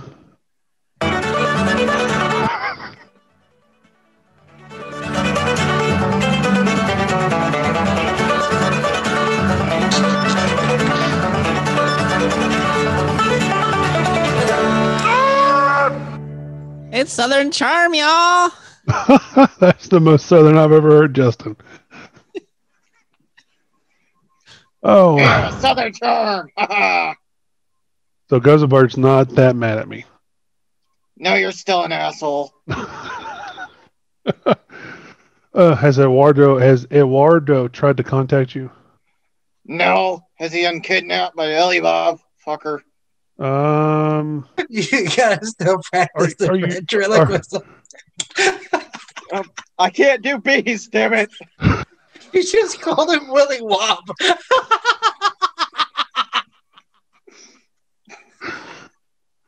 My Go segment fuck this yourself. week. My segment this week is not going to be too much in depth because there is a whole shit ton going on right now, and I've just gotten to the point I don't care anymore. So my segment goes out to those. Well, that's kind of a bite me segment. I want to save that for bite me because those people really piss me off. I can't stand people that throw their power around. Well, I have something you might like. I said it in the news, but the Chinese government has now developed a new way for COVID testing that's supposedly more effective, and that's to shove a Q-tip 1 inch up your ass, twirl it around for 10 seconds, and then pull it out because it is apparently has a greater accuracy rating. Only the Chinese would figure that out. Only the Chinese. So, my segment this week goes out to the Democrats who said that we must get rid of the mean orange man because he's a dictator in the presidency office. And if you would review with me 2016, how many, actually we'll go to 2017 because that's when he was really elected in. Really took office. How many Well, no, hang on. Let me get sure I get my years right. So 2016 was the election. He took office in 2017. So how many executive orders did Mr. Trump sign during his first few weeks as president? Can anybody tell me? 5.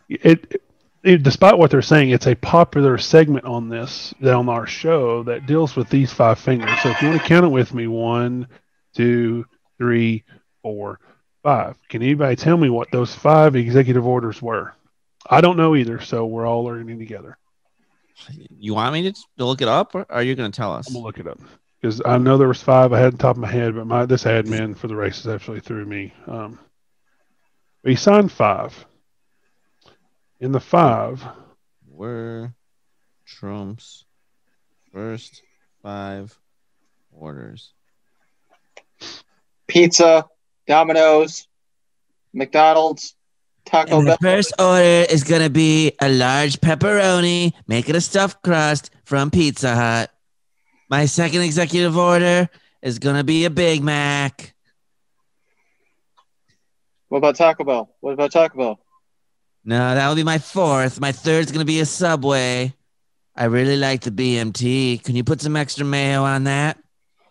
Oh, speaking of Subway, did you see that they're suing Subway because they said that they found no trace of tuna or fish in the tuna sandwich? No, I did not hear that. All right, so the first 5. The first one is minimizing the economic burden of the Patient Protection and Affordable Cares Act pending a repeal. Which should have been done a long time ago. Expediting environmental reviews and approval for high-priority infrastructure project. Border security and immigration enforcement improvements. Enhancing public safety in the interior of the United States. 1, 2, 3, 4. And protecting the nation from foreign terrorist entry into the United States. Let's do those first. Then I'll order the food. Extend it out. We'll say it's 8. We'll say 8 days. 8 days. Ethics commitments by executive branch appointees. None of those benefited the left or the right or Mr. Trump. They benefited the working American people. They benefited America because I put America first. Anybody want to tell me how many Joe Biden has signed? What, 37 or 40? As of January the 29th, okay, because we went to the 28th with Mr. Trump, and he signed 6, okay, because the next one he signed wasn't until February 3rd. How many has Mr. Joe Biden signed through January the 29th? Maybe that's 37? 42. I'll put it up on the screen. 42. Jackie Robinson's number when he broke the color barrier for baseball. I do want to point out of those 42, a lot of them were just re-signing stuff that Trump had done previously in his... Exactly. But 42.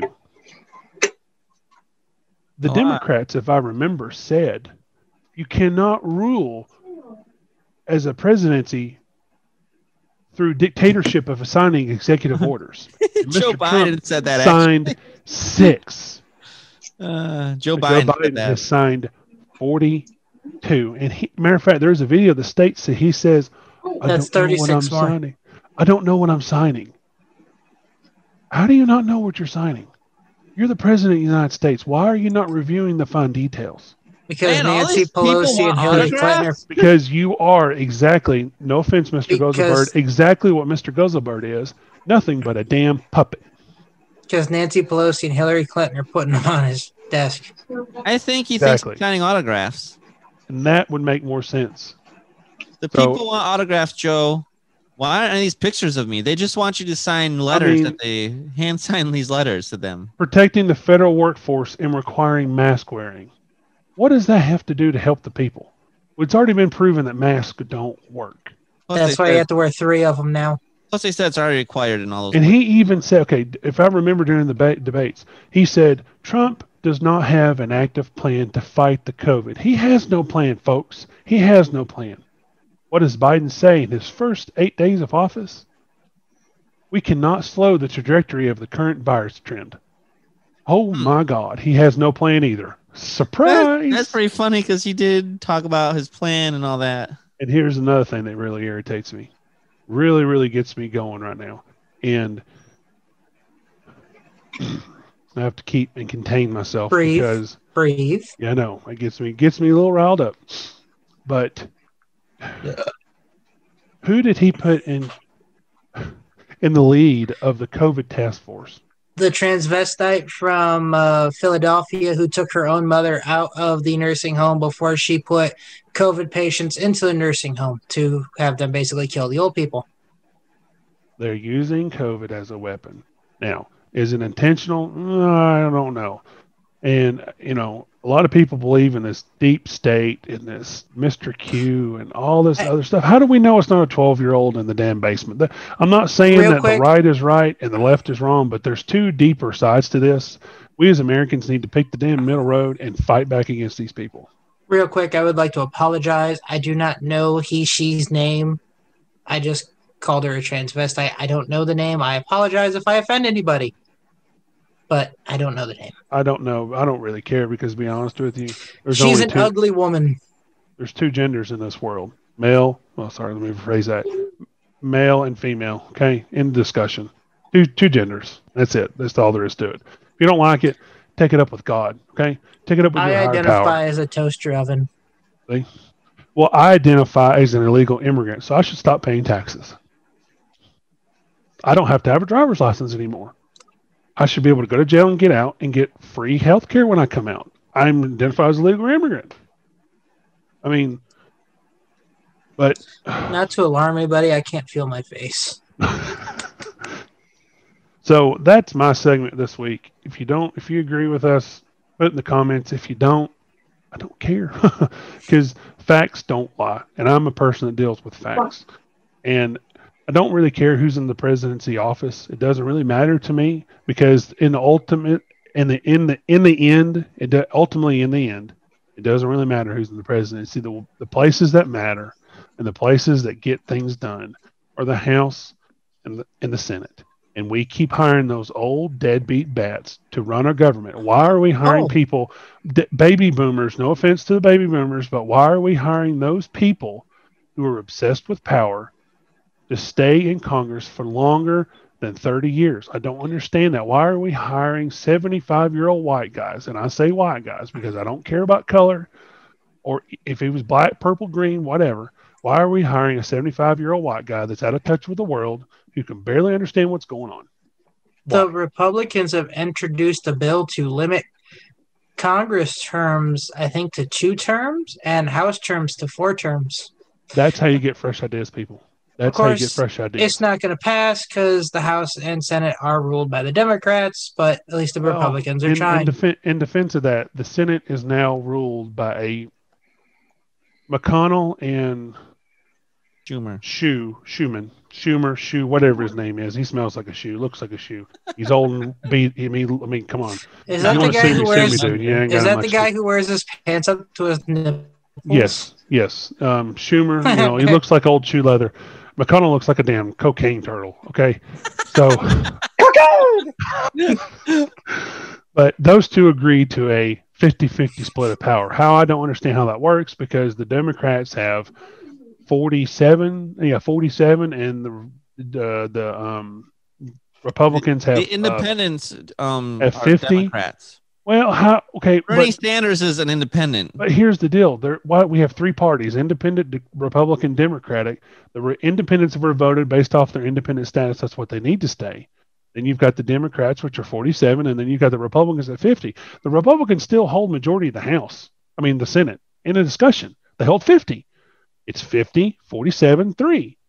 Pretty simple math. I think they actually vote on a speaker, so it would be a tie when they vote. And they agreed to joint power, so there's technically two heads of the Senate because they're 50-50. There's no other choice, which is the best thing we can offer right now is 50-50. So, but going off of politics, I'm boring everybody with it now, but this is my segment. I talk about politics because I keep it out of my personal life because I don't want my personal beliefs with people to be affected by politics because that's not what drives a relationship with me and you.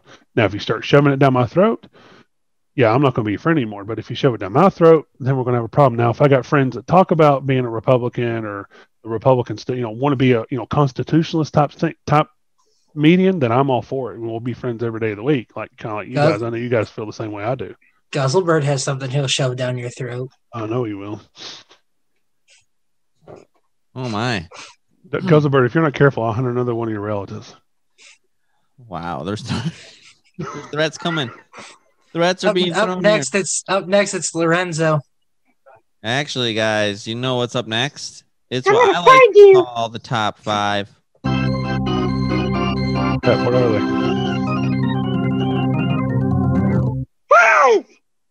That was Elmo. So top 5 for today is top 5 condiments. Condoms? Oh, I don't use that. I love how he had to condiments. Minty condoms? They make that shit, Condiments and condiments are things you put on your food to enhance the taste. For example, syrup. Don't give away your number 1. That's not my number 1. All right, I will let Texas start. I want Jazz to be able to think about his condiments. All right, number 5. He's alive. Honey barbecue sauce. Number 1. Well, number A1 4. sauce. Sorry. Wow. I'm okay. Number one. Okay, everybody listening closely. Josh is using toilet paper math. My apologies. It has a 1 in it. 5, 4, Okay. 5 honey barbecue. 4 A1. Sorry, I was a 1 in the thing and I got confused. A whole bottle of wine is not smart. Number 3 is queso. That's basically melted cheese, Jay Hizzle. Okay. Number 2 is spicy ketchup from a restaurant down here called Whataburger. Oh, Whataburger. Oh. And number 1, my favorite thing from this Mexican restaurant is creamy jalapeno ranch from Chewy's. That's a good place too. We got one in Knoxville. Wait, I just gave away my location. No, you gave away where you're by. It's okay. Knoxville, Iowa. Yeah, that's where I'm from. Everyone already knows you're in Jazzland in Tennessee. Knoxville, Iowa, people. That's where I'm from. I don't want Democrats coming to burn down my house. They got bigger fish to fry. Don't worry. You should be worried about the puppets. Yeah, I know. Trust me. I'm ready. Actually, where's my rock? You didn't pick it up. I'm still surprised that Guzzlebird, you did not get my quote last week. Watch for rocks. They come from anywhere. I figured you would pipe in. Nah. He's trying to stare me down. Jazz, do you know your top 5, or do you want Rick to go? Does alcohol count? That's not really a condiment. It may enhance your food. All right, fine. It can count. Do salt and pepper count? Yes. So wheat. We'll start with number 5, salt. Almost good on everything. Or pepper, because I mean you can have it. I eat my steak with just salt and pepper. Make it like a and then of course you'll put it on the pellet grill. Nice, good smoke flavor to it when it comes off. Real wood flavor. Oh, it's fantastic. Oh, I guess you could technically count wood, correct? Enhances the flavor. Are you putting wood on your food and eating it? I'm using the wood to cook it. He uses the wood when he grills it. No, wood is not condiment. All right. Jay Hizzle's the final say in it. Fine. Number 3. Right. Yeah. Okay. 4 or 5. Okay. Sorry. I'm gonna count. Don't quiver like that. You could crush him. Hey guys, can you grab the condiments out of the fridge? Can you get the ketchup, mustard, relish, and wood, please? Number 3, because I like it on a good steak, like a good Philly steak sandwich, would be the A1 Worcestershire. That is a fantastic sauce. Number 2 would have to be honey mustard. I love dipping my chicken fingers in honey mustard. And French fries, fantastic. Number 1, and it is my most favorite condiment ever since they come out with it, is sriracha ketchup. I love sriracha ketchup. You give it to me in some fries, I will eat my weight in fries with sriracha ketchup. That's a lot of fries. A lot of ketchup. It's fantastic, and I like to kind of make my own. I like to take the ketchup. Is that a sriracha brand or a flavor? Well, sriracha sauce. It's actually cock sauce. That's what I call it. I call it the cock sauce. There's a male chicken on the front of it. Rick calls something else cock sauce. I don't want to know about his cock sauce. I'm just concerned that you'll eat your weight in it with fries. Well, you're talking about yours, not Rick's. So. Well, no, not Rick's. No. Come on, boy. Rick, what condiments do you like? Well, Condiments. I'm tired and I gotta think about the word. Not to mention a bottle of wine doesn't help either. you know, ironically, the girl that I lost my virginity to, at some point we had sex behind the Peter Piper pizza that used to be here, and I got sucked up using a chocolate condom. But anyways, why would you go behind the Peter Piper pizza? Peter Piper pizza. Think about that. Like behind the building, or someone worked there and you were just inside?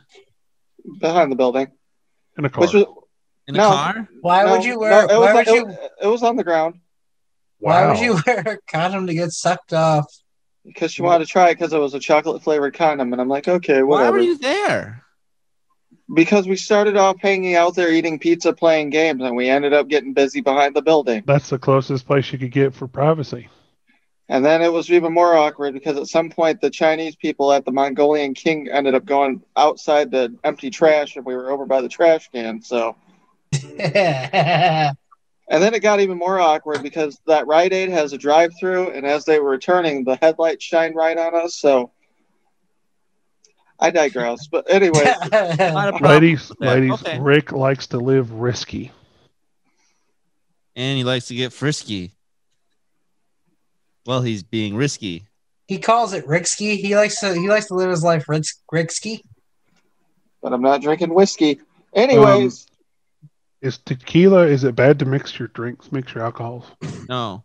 What else do you got? Okay.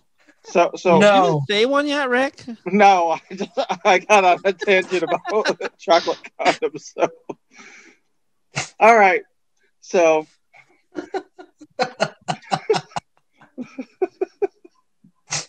This is our show, ladies and gentlemen. This is why we have no listeners. Oh, come on. This is the best show since the last time we got drunk. Okay? Our late nights with the idiots. I think this was when we acted this stupid. Number 5 was Kung Pao sauce. I specifically like the Panda Express one. Number 4 would have to be Hawaiian barbecue sauce from what's the name of that fucking brand? Sweet Baby Ray's. Yes, I love Sweet Baby Ray's stuff. Number 3 would be Ortega taco sauce, preferably the mild. Because I like putting that on my turkey. Don't give me that look. I saw that. Number 2, I like a little bit of that spicy brown mustard. And then my number 1 is the spicy gravy from Oy Amigos. That is the shit on enchiladas. Oh, okay. That's my top 5. I was just laughing as I was thinking this whole top 5 has been very interesting. First started out with Texas going from number 5 right to number 1. Then Jazz tried to convince us all that wood is a condiment. And then when you were asked, you said sex behind a kid's pizza place by the trash in the Asian. Don't forget the chocolate condom. Yeah, getting sucked off with a chocolate condom. Like, I don't know how you put that all on your food either. All right, let me... All right. Well, she wanted a topping. It came out of the condom. It counts. What? This is how I understand condiments. So I think I have some the honorable mentions: relish, butter, like popcorn butter, mustard, yum yum sauce. All right. What is yum sauce? Shrimp sauce.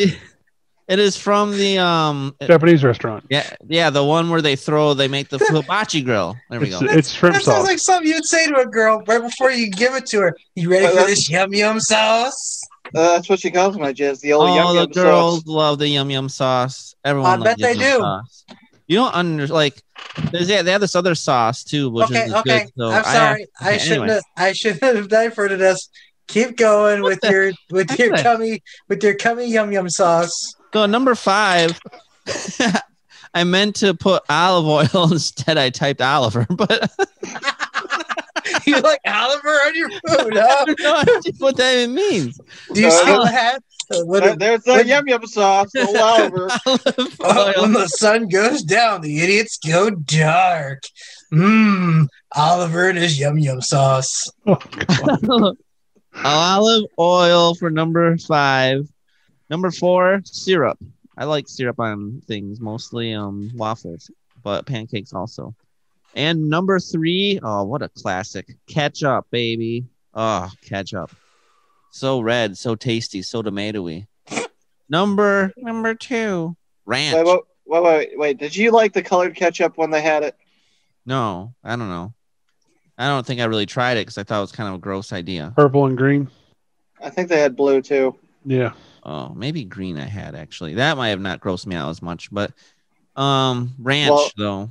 It looked like baby shit to me, but I digress. Oh, well, I forgot about ranch. The ranch here at the Gondolier that they make is I love ranch, fantastic. especially to dip breadsticks in ranch. Oh, my gosh. Give me some pizza now. Make me fat. No, I'm talking about the homemade ranch. I ain't talking about the crap in a bottle. Homemade ranch? Yeah. How do you make... Yum sauce. I don't want to know. I don't... It's still with Hidden Valley seasonings, but they've got okay. sour cream in it, and Okay. they've got some milk and some other ingredients. But You also make no, it's not from a human. We're not milking humans. You also make either form or fashion. You also make it when we come visit sometime. No, I'll take it to the Gondolier. They make it in big giant batches up there.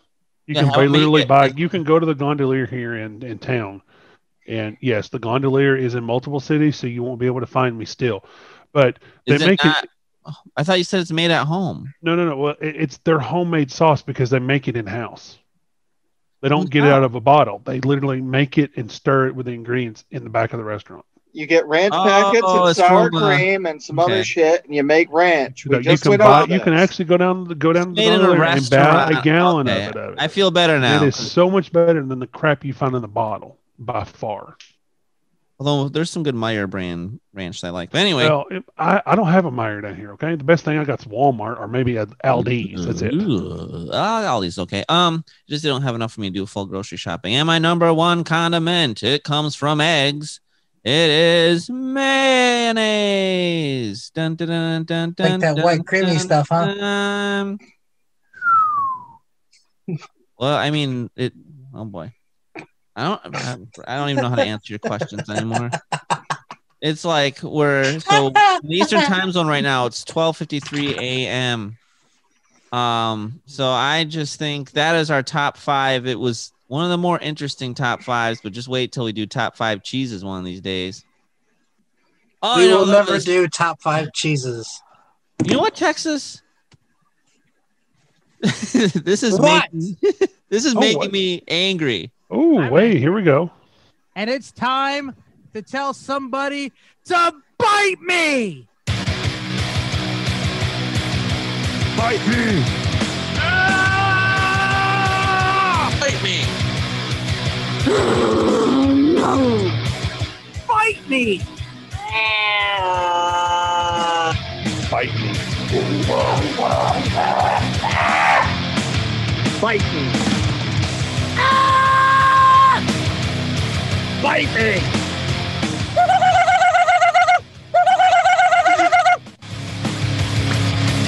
And now it's time for Bite Me. featuring the Jazz, Rick Spade, Jay Hizzle, Texas, and Guzzlebird.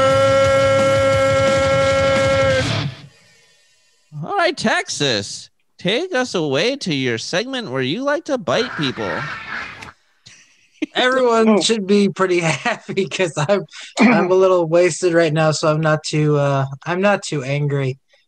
But I do have a bite me.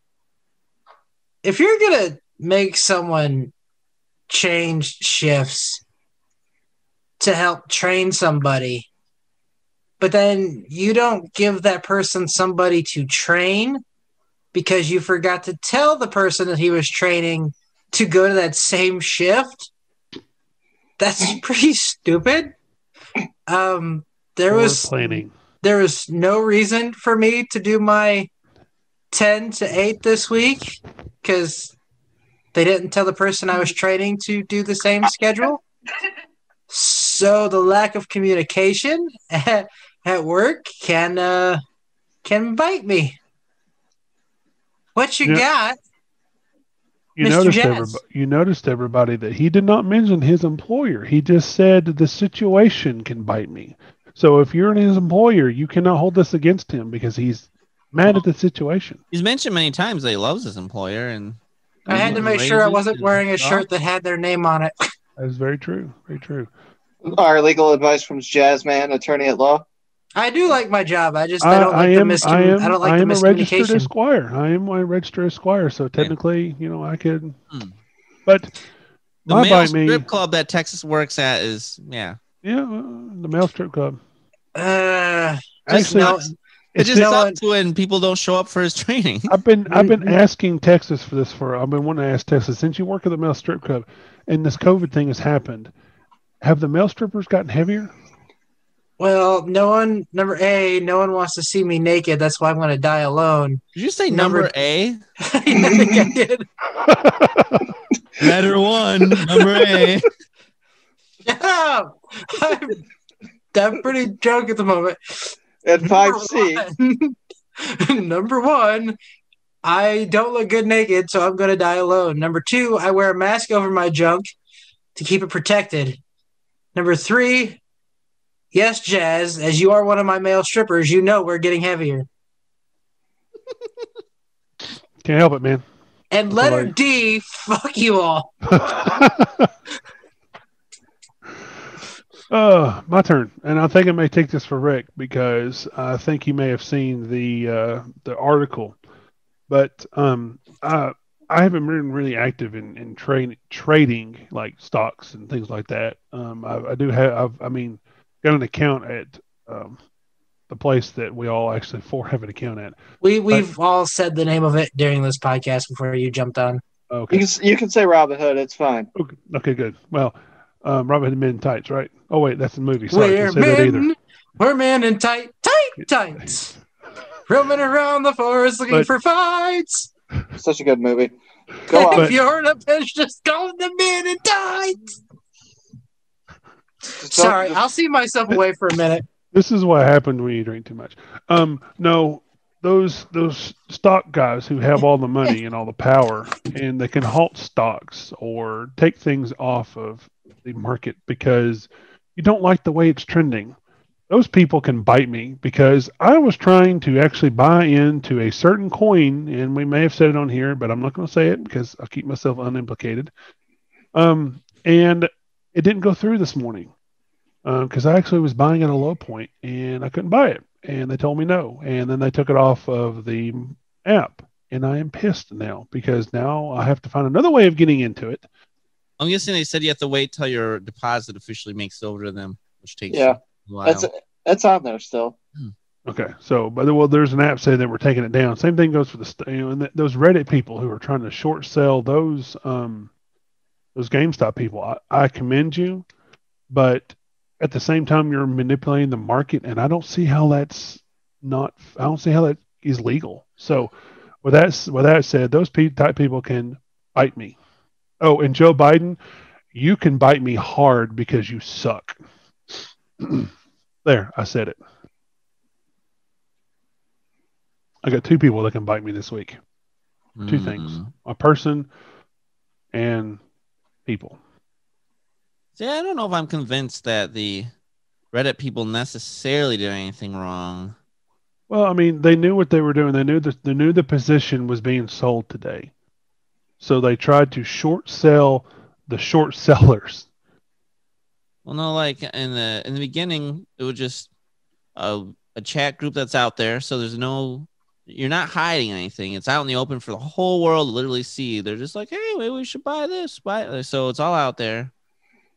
I don't know if they actually did anything wrong.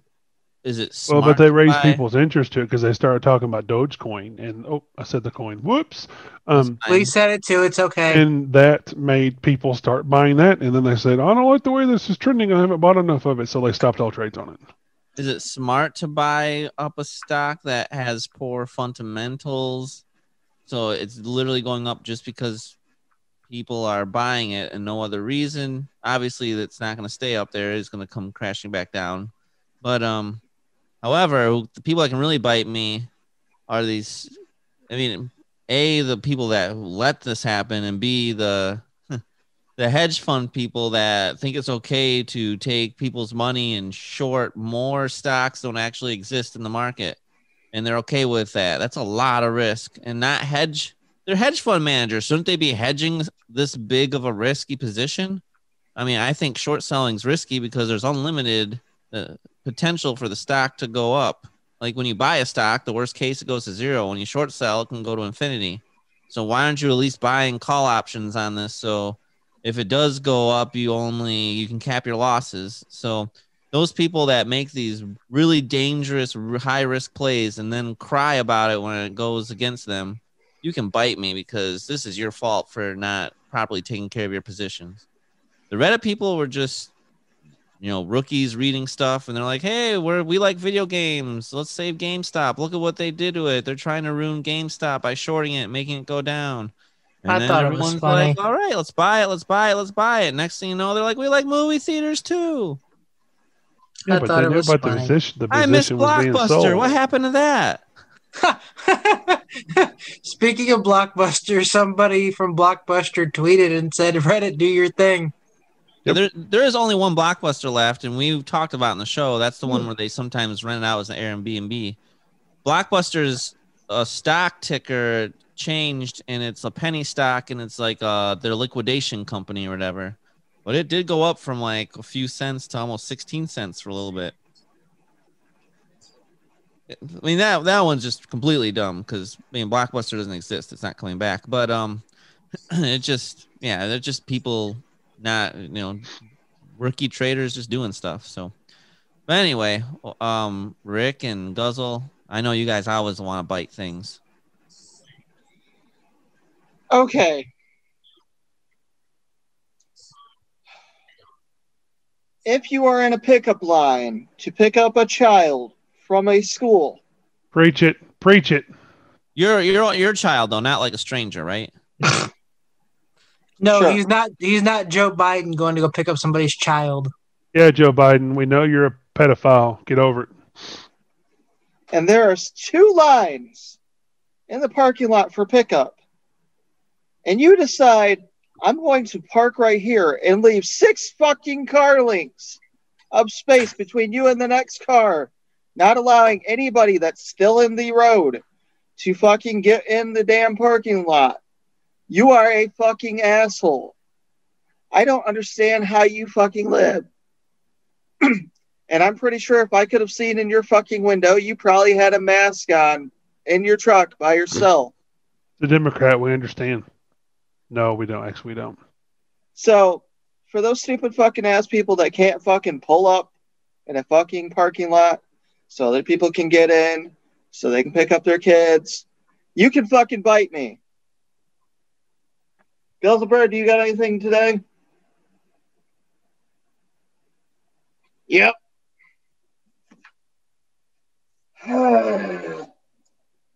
So, this goes out to women. You don't want to go there. Shut up. This goes out to women who think that they have to sit there and get all these fucking things done to their body to fucking look great. Just to look like a fucking clown. True story. There was a stripper I knew, and she was really hot, and she was Latino, and like I had a thing for her. And then all of a sudden, like she wasn't on my Facebook, and then she came back on my Facebook, and she was trying to get in some kind of magazine cover, and I seen her on a live. Next thing I know, she's got some big ass giant fucking collagen lips. She's got those fucking drawn on eyebrows. It looked like her nose is twice the size it was before. Looked like a damn clown. With all that makeup and shit. It's like, holy shit. So, for clown women who just can't enjoy themselves the way they are, you can bite me.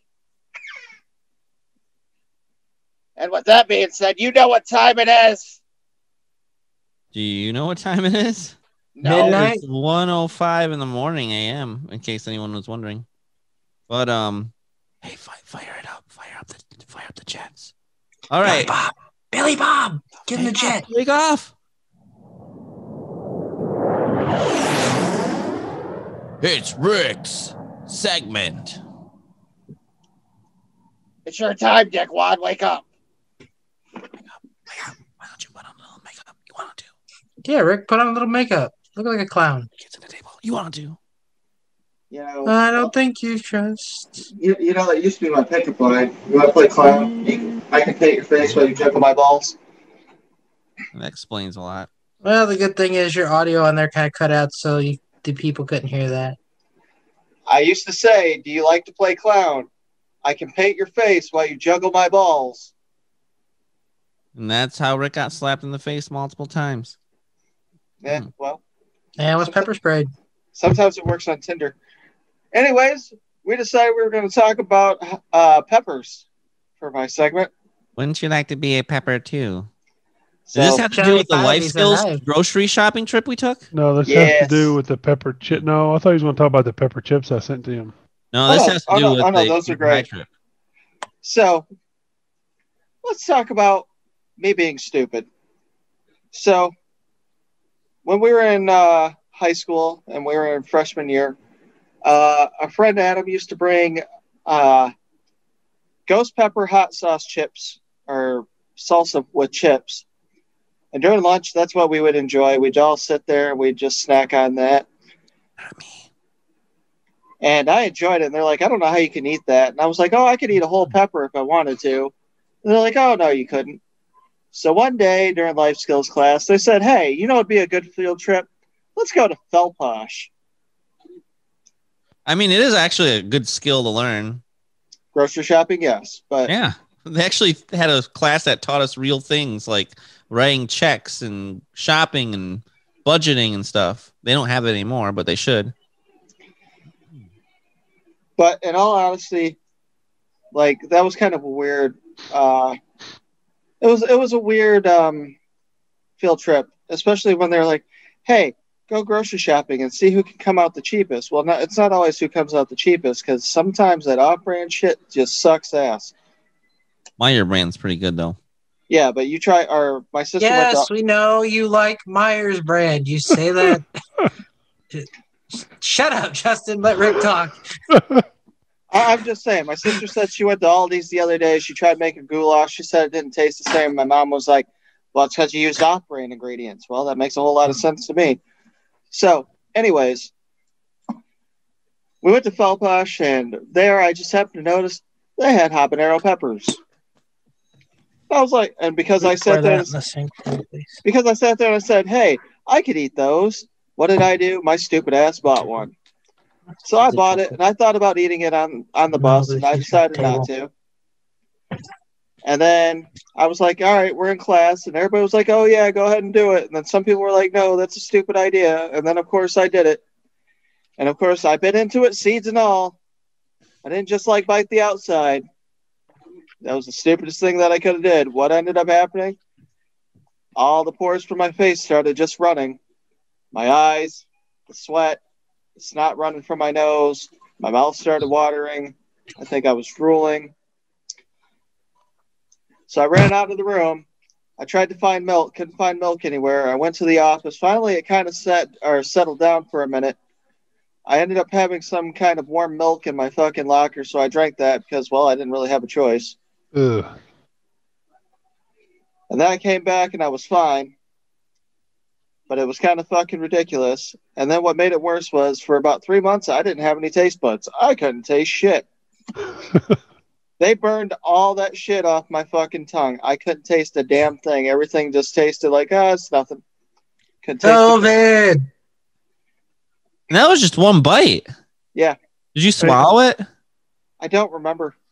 Can you imagine you Guinness would World remember Record that. guy that ate those 2 peppers in 10 seconds? Jazz wasn't here, but a guy broke the record by eating the 2 hottest peppers in the world in 10 Carolina seconds. Reapers? Yes. Yeah.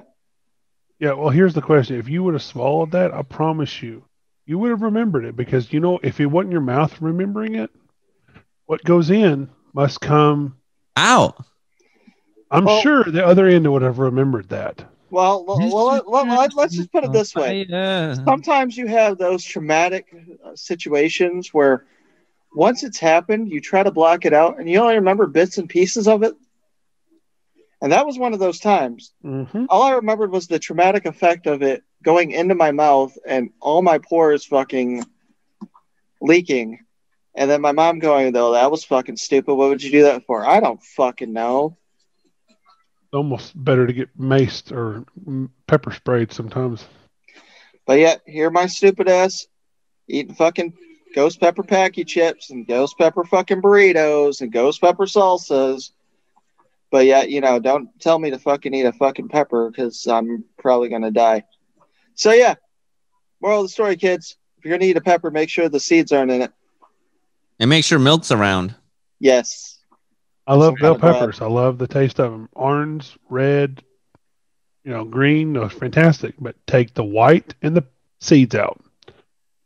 All right. So my work did a steak cookout for us a few weeks ago, kind of a thank you for last year and everything.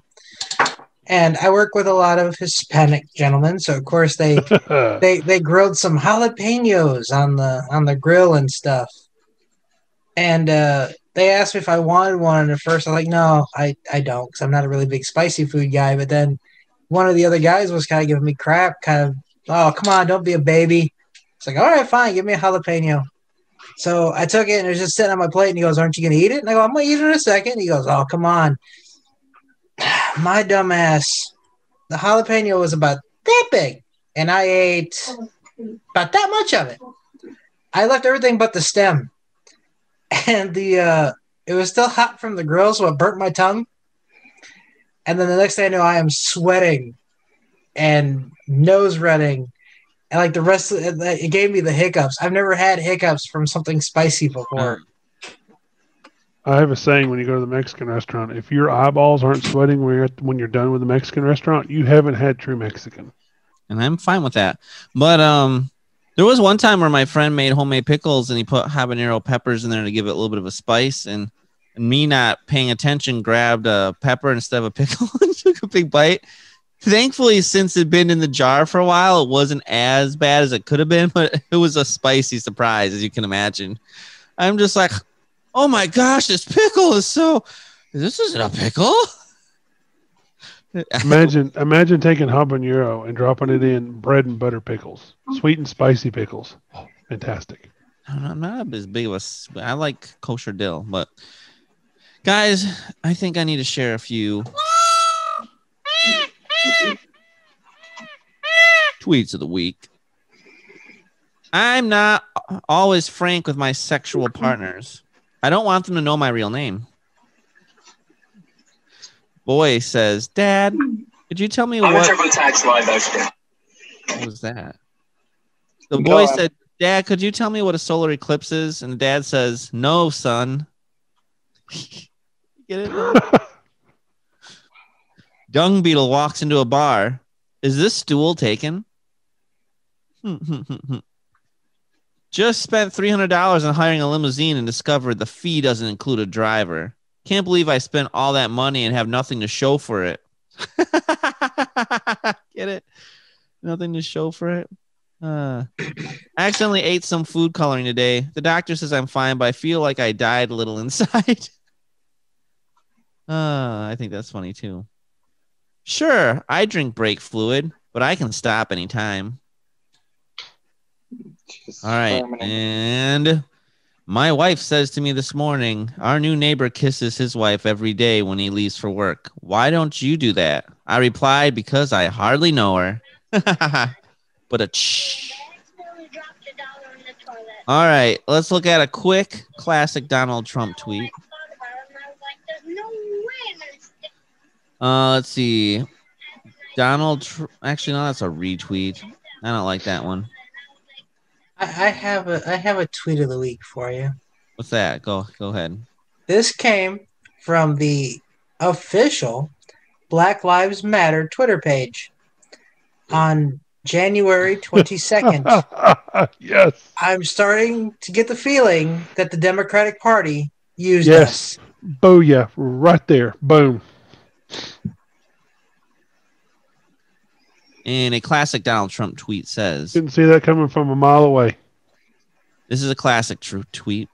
After having written many best-selling books and somewhat priding myself in my ability to write, it should be noted that the fake news constantly likes to pour over my tweets looking for a mistake. I capitalize certain words only for emphasis, not because they should be capitalized. It's kind of funny because he loves to capitalize words. And then last but not least, Arnold. This is pretty cool. He was waiting in line to get vaccinated and said, "Today was a good day. I've never been happier to wait in a line. If you're eligible, join me and sign up to get your vaccine. Come with me if you want to live." Yes. No, I'm good.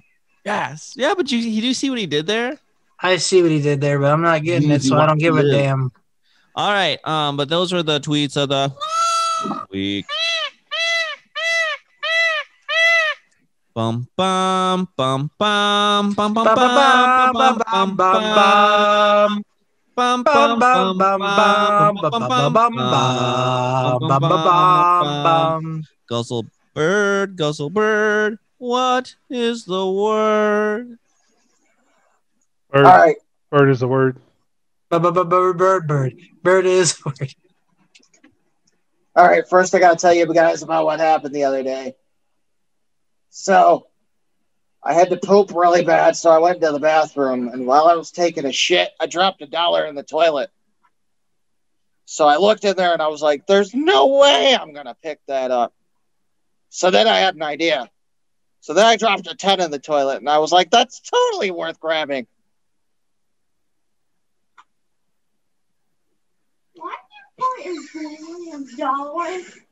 Nice. If you didn't get it, I dropped the 10 so I could get the 1 back. I'm brilliant. Hey, Dad. All right. Son. Now for some tweets. Something Jay Hizzle will never say. Wait a minute. Because of Bird, do you have children? You have daughters? Maybe.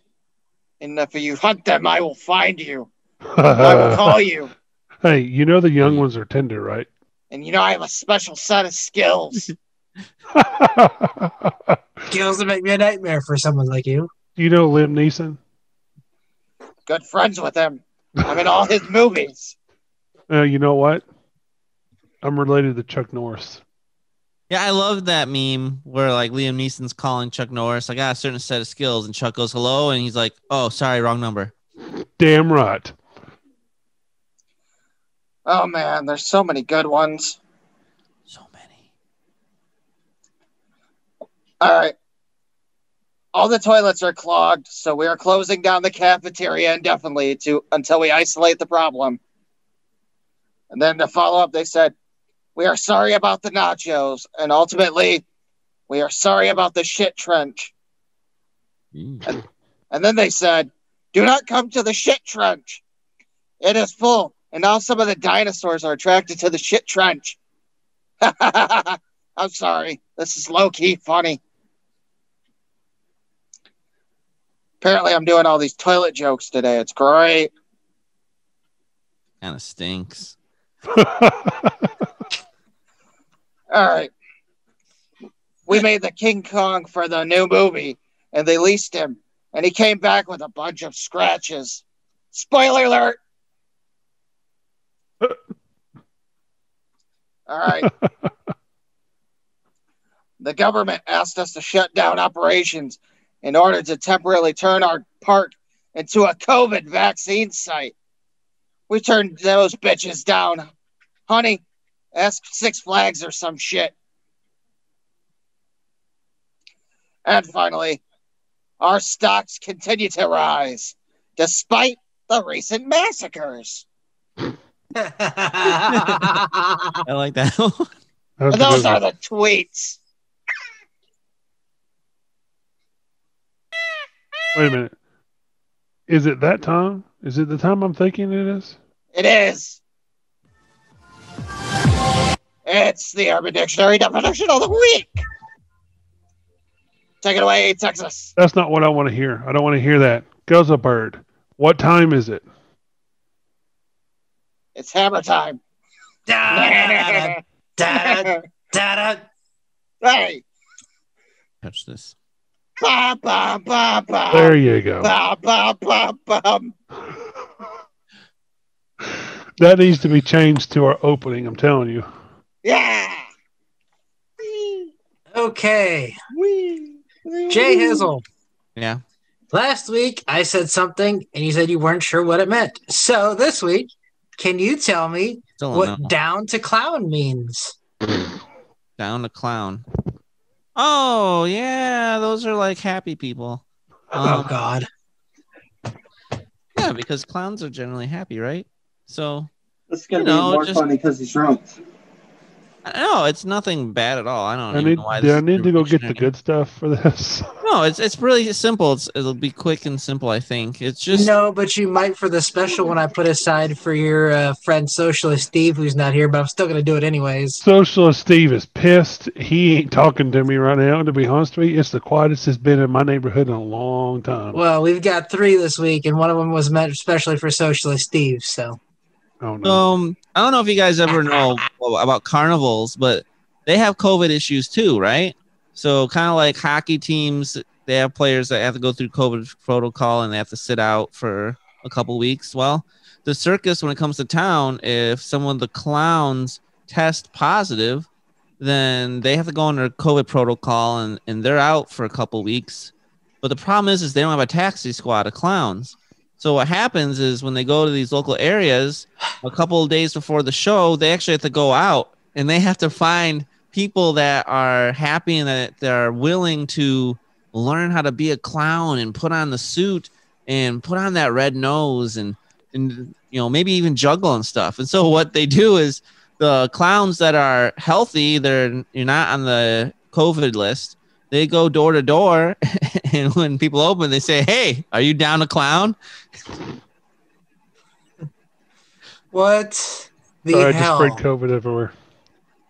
Yeah, because the other clowns are in COVID protocol, so they can't clown, and they need more people so they can do the show. The show must go on, Texas. So clown. if you ever get asked if you're down to clown, they just want you to go do the show with them. Put that red nose on, put the makeup on. Put the big shoes on. You know what to do, Texas. Are you down to clown? Not with you. No, I'm not a clown. That would be why. But would you clown with a clown? Down to clown. A phrase meant to convey your willingness to participate in something. A way of saying yes that expresses genuine excitement and or happiness. That's not what I expected when the Urban Dictionary, because what most people know down to clown as basically another definition of DTF. Down to get busy. Oh. So see, actually, it was actually pretty similar to mine. No, because I did not say anything about going door to door to get people to be fucking clowns, you dumbass. Asking people to join something for a happy cause. Down to clown is a whole lot different than down to replace the word. Down to France. Yes. Ford. Down to Ford. Fuck. Jesus Christ. He said fuck. Down to fuck. Down to fuck. There you go. Fuck.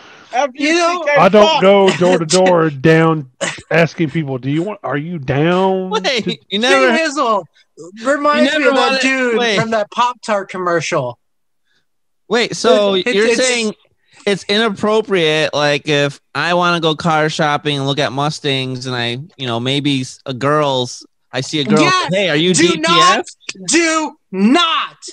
I repeat, do not go to Amanda and say, are you down to clown? No. DTF down to Ford. Do you want to DTF with me? He's going to walk into the dealership with Amanda and say, I need a rim job and I'm down to clown.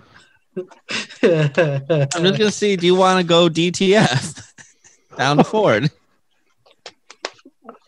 Do you want to DTF and get a rim job? You want to go down? Do you want to go DTF and get a rim job? You want to go down to Ford? Yeah, I can see now. He's going to say, "Hey, Amanda, do you want to DTF and get a rim job down to Ford to get a rim job? Get new rims for your Ford." Yeah, she drives a Dodge though. Okay. You know what? Okay, down to D. Okay. You know what? If you don't explain what DTF is to her, and you just say, "Do you want DTF and go and get a rim job?" and she actually goes for it, I will applaud you.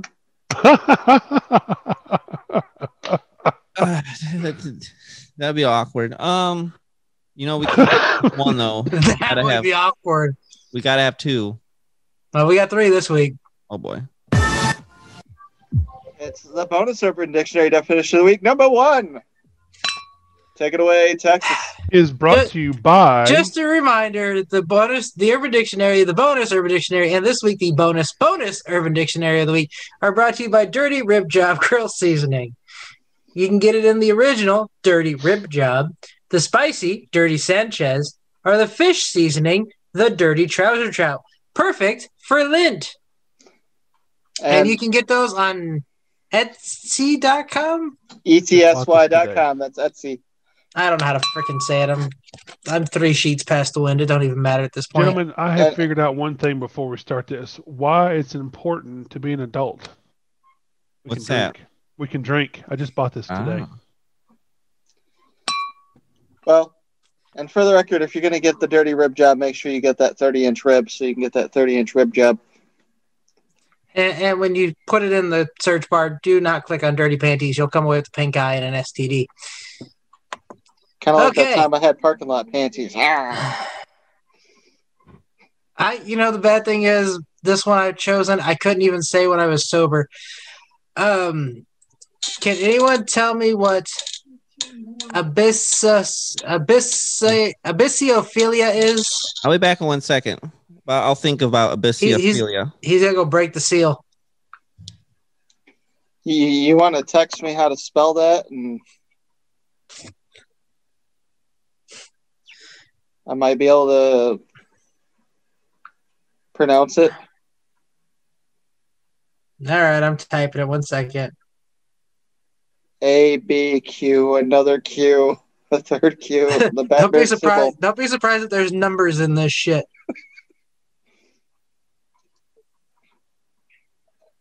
I thought that was an E, not a 3. Abyssiophilia. Yeah, good enough. Abyssiophilia. Okay, can anyone tell me what abyssiophilia is? Well, I'm going back to my psychology and taking some classes in college when I graduated.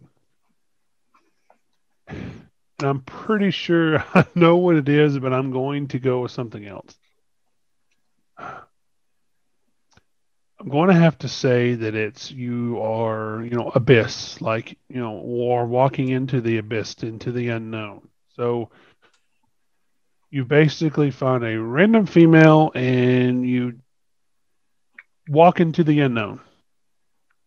As Elsa said, into the unknown. And that's all I'll say. Okay, Jazz has said into the unknown like 6 times. I'm pretty sure, well, I've had too much training. I'm pretty sure I know what it means. And that's kind of weird. Well, it is the Urban Dictionary definition of the week. I'm pretty sure I know what it is. And that's really weird. If it was normal. I mean, that's really weird. You've got problems. You need to probably see somebody. We may have lost Jay Hizzle for the end of this one. Well, Apparently how much has he had to drink is the question. Well, he just texted he has a sour tummy now. Oh, poor man. Out of nowhere. What you Drank got, too much. Rick? What do you think ebiseophilia is? Well, let's see here. We know that pedophilia is liking little boys or little girls. So we know it's liking something because it's a philia instead of a phobia. The question is, what does abasio mean? I know what that means. It's Latin. Man. I'll give you a hint, Rick. I have 5 fingers. Now I have 4. Okay. You know what? Yeah, now you know. The little light bulb went ding. Okay, so I think it's a sexual attraction to people that can't move. But like maybe they lost their legs, maybe they're just in a coma. Maybe they're dead. No, that's dead is necrophilia. Hey, if they're not moving, that could be the same thing. You're I'm pretty sure you're close, but not close enough. All right, so I'm not gonna wait for Jay Hizzle because who knows how long his dookie's gonna take. If he comes back though, you got to ask him what his definition is though. So what Urban Dictionary gave me for ebiseophilia, a psychosexual attraction to people with impaired mobility, especially those who use orthopedic appliances such as leg braces, orthopedic casts, or wheelchairs. Like I said, Rick, I have 5 fingers. Now I have 4. Like I said, a problem. Well, it's not as bad as pedophilia or necrophilia. And you want to know one thing? There is one item that fixes pedophilia. Death. And it comes in 45 caliber. It's a one-shot pill. You take it once, I guarantee you, your pedophilia will be fixed. All right, Rick, do you have Guzzlebird handy? He's got to do the song for the next one. I'm not waiting for Jay Hizzle.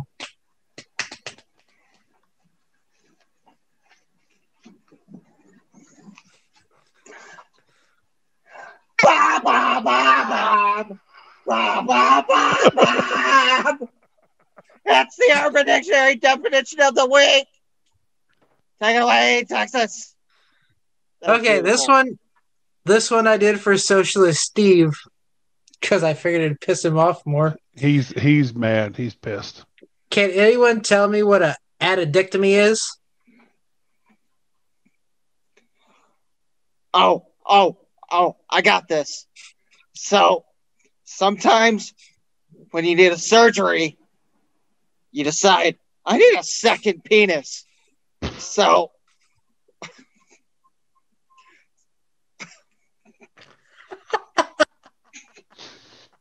I go to the transplant store and I say, I need another dick.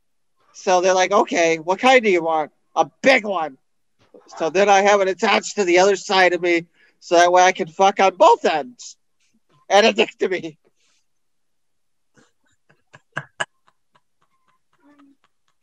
I fucking hate you.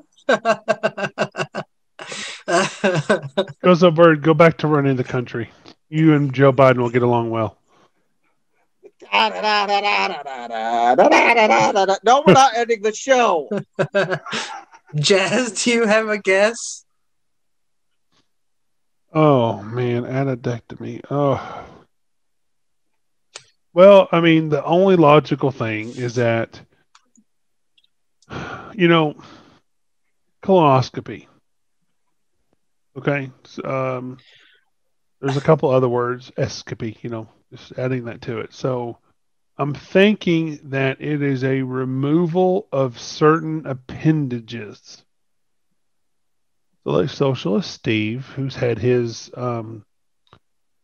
balls removed from him for quite some time now because that's the life he chose and that's his choice. I'm going to have to say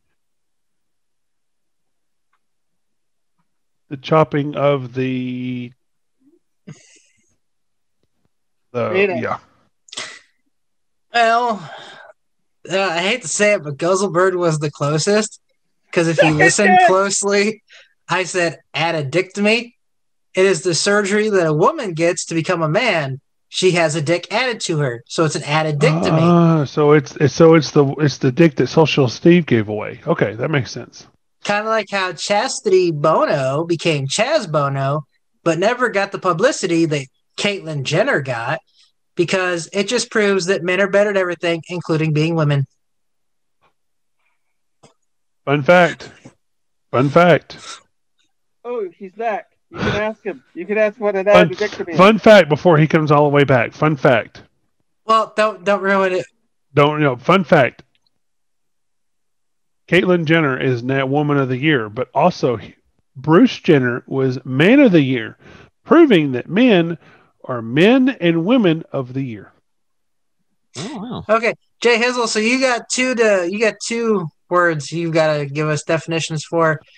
One of which I gave you the spelling for. Absophilia?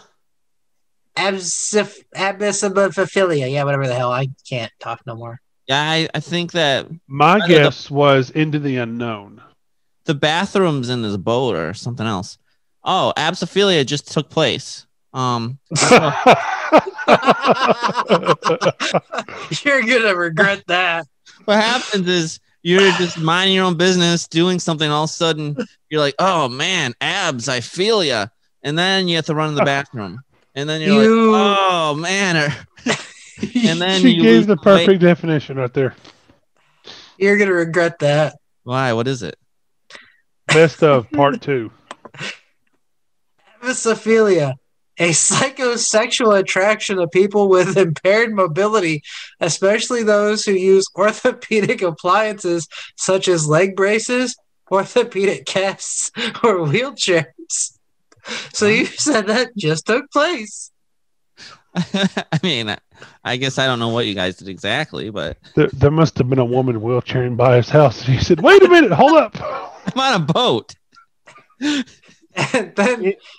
she went down the hall. He was on deck and he was like, hey, let me ride in your wheelchair with you. So then they both got naked and he was like, wee, and she was like, wee, and then they were like, wee, wee. Do you want the second bonus? We already done it, but do you want it as well? Wait a minute. Well, let Goes a Bird. Let Goes a Bird do the intro song again. We got to do that. Sorry. Oh boy. Okay. Because you were away, so he did the intro. This is probably our longest podcast ever. It's okay.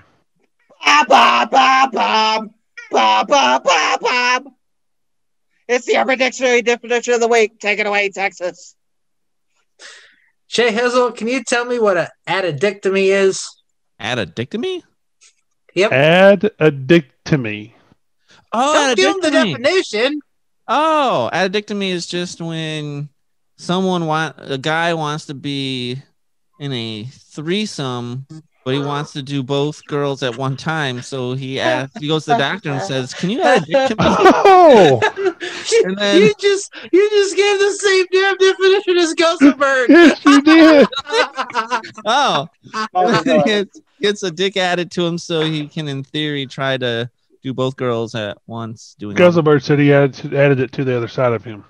Oh. That way you can fuck on both ends. Oh, okay. And the sad thing is, you are close. An addictomy is when a female wants to become a male, so she has a dick added to her. An addictomy. Crazy. I said the opposite. I said it was being lopped off. Oh. You know, Socialist Steve basically had his balls removed. Take a dick from me? Yes, that would be a take a dick off me. Take a dick from me. Add a dick to me. Take a dick from me. Multiply a dick from me. Divide a dick from me. Let's use fractions. I think you're being addicted now. Let's go to these. All right. I will let. By the way, Jazz, I think you're designed to close tonight. You know how to close? Yeah. He is married. ABC always be closing. Hey, look, I got married and I have this on just not for style, man. I actually closed the deal and my wife loves me. She's actually sleeping on the couch right now because the bed's behind me and she doesn't want to hear me. I'll go ahead and go first. I've got quite a few tonight. My first one's not really a word of wisdom. It's just funny. I sexually identify as a microwave dinner because I'm ready in 5 minutes, look nothing like my photo, and I'm just satisfying enough for you to want me again when you're desperate. So you're a catfish dinner. All right, so here are my actual words of wisdom. Don't be in a rush to fall in love. Don't confuse a physical connection for an emotional one. Sometimes we force ourselves to like someone so we don't feel alone. Don't settle for someone who doesn't meet your wants and needs. No games. Literally, every person is messed up. Pick your favorite train wreck and roll with it. I'll just read a few more.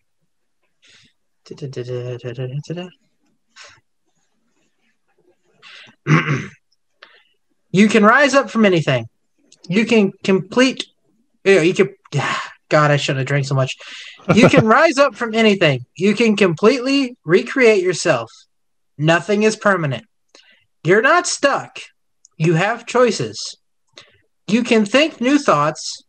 You can learn something new. You can create new habits. All that matters is that you decide today and never look back. And my last one. It's important to be comfortable in your own skin because it's illegal to wear someone else's. Buffalo Bill. I mean, Bob. Nice. Let's see. What are my words of wisdom? Life has 2 rules. Number 1, never quit. Number 2, always remember rule number 1. Also, if you don't chew Big Red, Q. All right. Many of life's failures are experiences by people who did not realize how close they were to success when they gave up. Ooh, that's a good one. Defeat is not bitter unless you swallow it.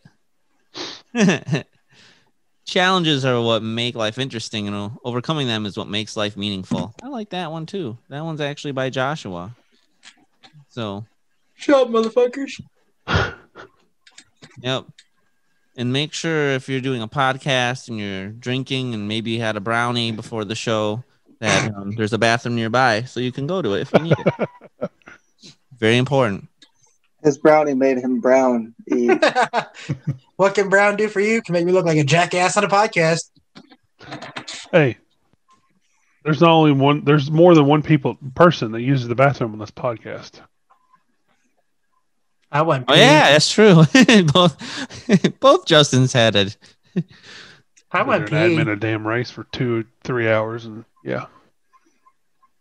All right, Rick, what do you got? All right, I got 2. First one is, whoever's trying to bring you down is already below you. What are you pointing your finger at me for? Oh, you said 2. I was. Oh, okay. Counting down. Sorry, I know it looked like I was going shh. Just making sure. I didn't know if you had like breaking news or something. All right. Hopefully I can do this now. And my second one. I'm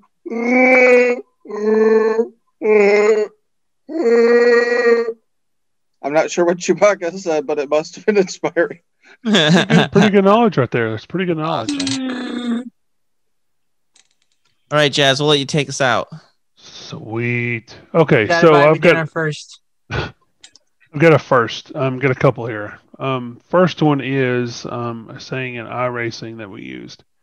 You can't win a race on the first lap, turn 1. Actually, any other lap of it for that matter, except for the last one. So save it for the end. My next quote is from Abraham Lincoln. We the people are the rightful masters of both Congress and the courts, not to overthrow the Constitution, but to overthrow the men or women who pervert the Constitution. Perverts.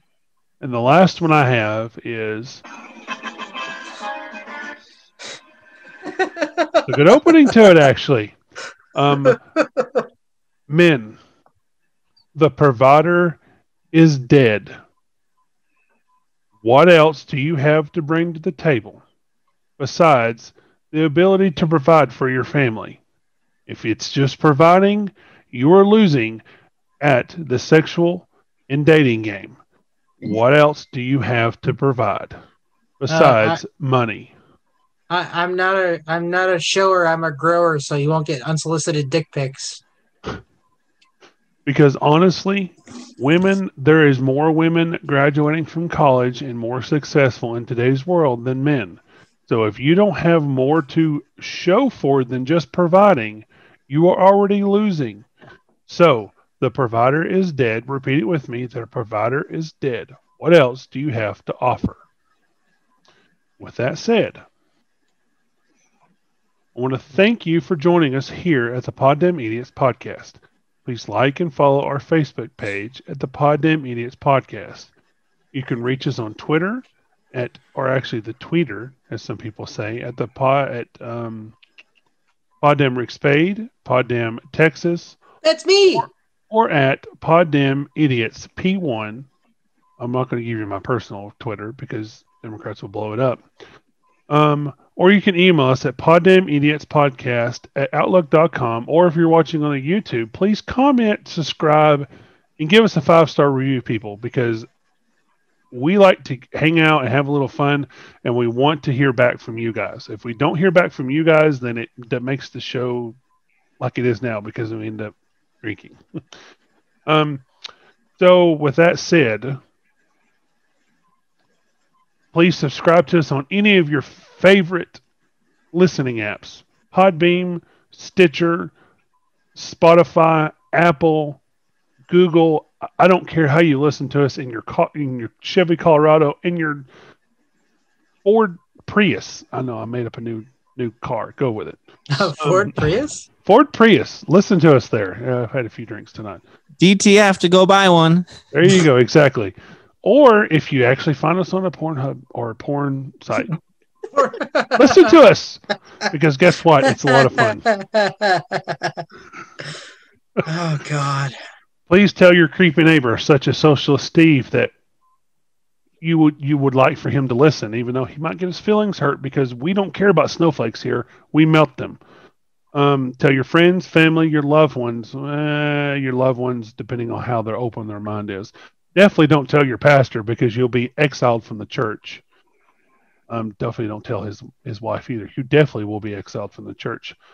Your friends, like I said, your family, your hot neighbor. Well, if you got a hot neighbor, go for it. The hot nurse that's giving you your COVID vaccine, round 1 and round 2, male or female, we don't judge. Especially if you're trying to get an erection from it. That's your own choice. The cop just pulled you over. Be slow. We know you listen. You need to start listening to us, buddy. And we still love you. We can't wait for you to get off your Hooked on Phonics class. You need to come back. Your wife's boyfriend, your hot cashier at the gas station, your babysitter, your boyfriend's side piece, the hooker on the street corner, your drug dealer, depending on how, well, I mean, you can tell your pharmacist too, because they technically are a drug dealer, or anyone else you come across, to check out the Poddamn Idiotz Podcast.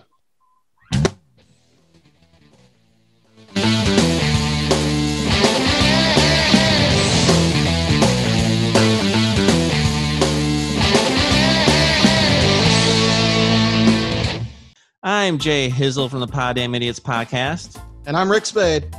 And if you enjoyed this video, please hit the subscribe button to my right. And maybe you want to see an older episode. See what we've been doing. I'm not sure why you'd start here, but maybe you haven't. Check out the video on the left. Check it out. Poddamn Idiotz Podcast. Thank you.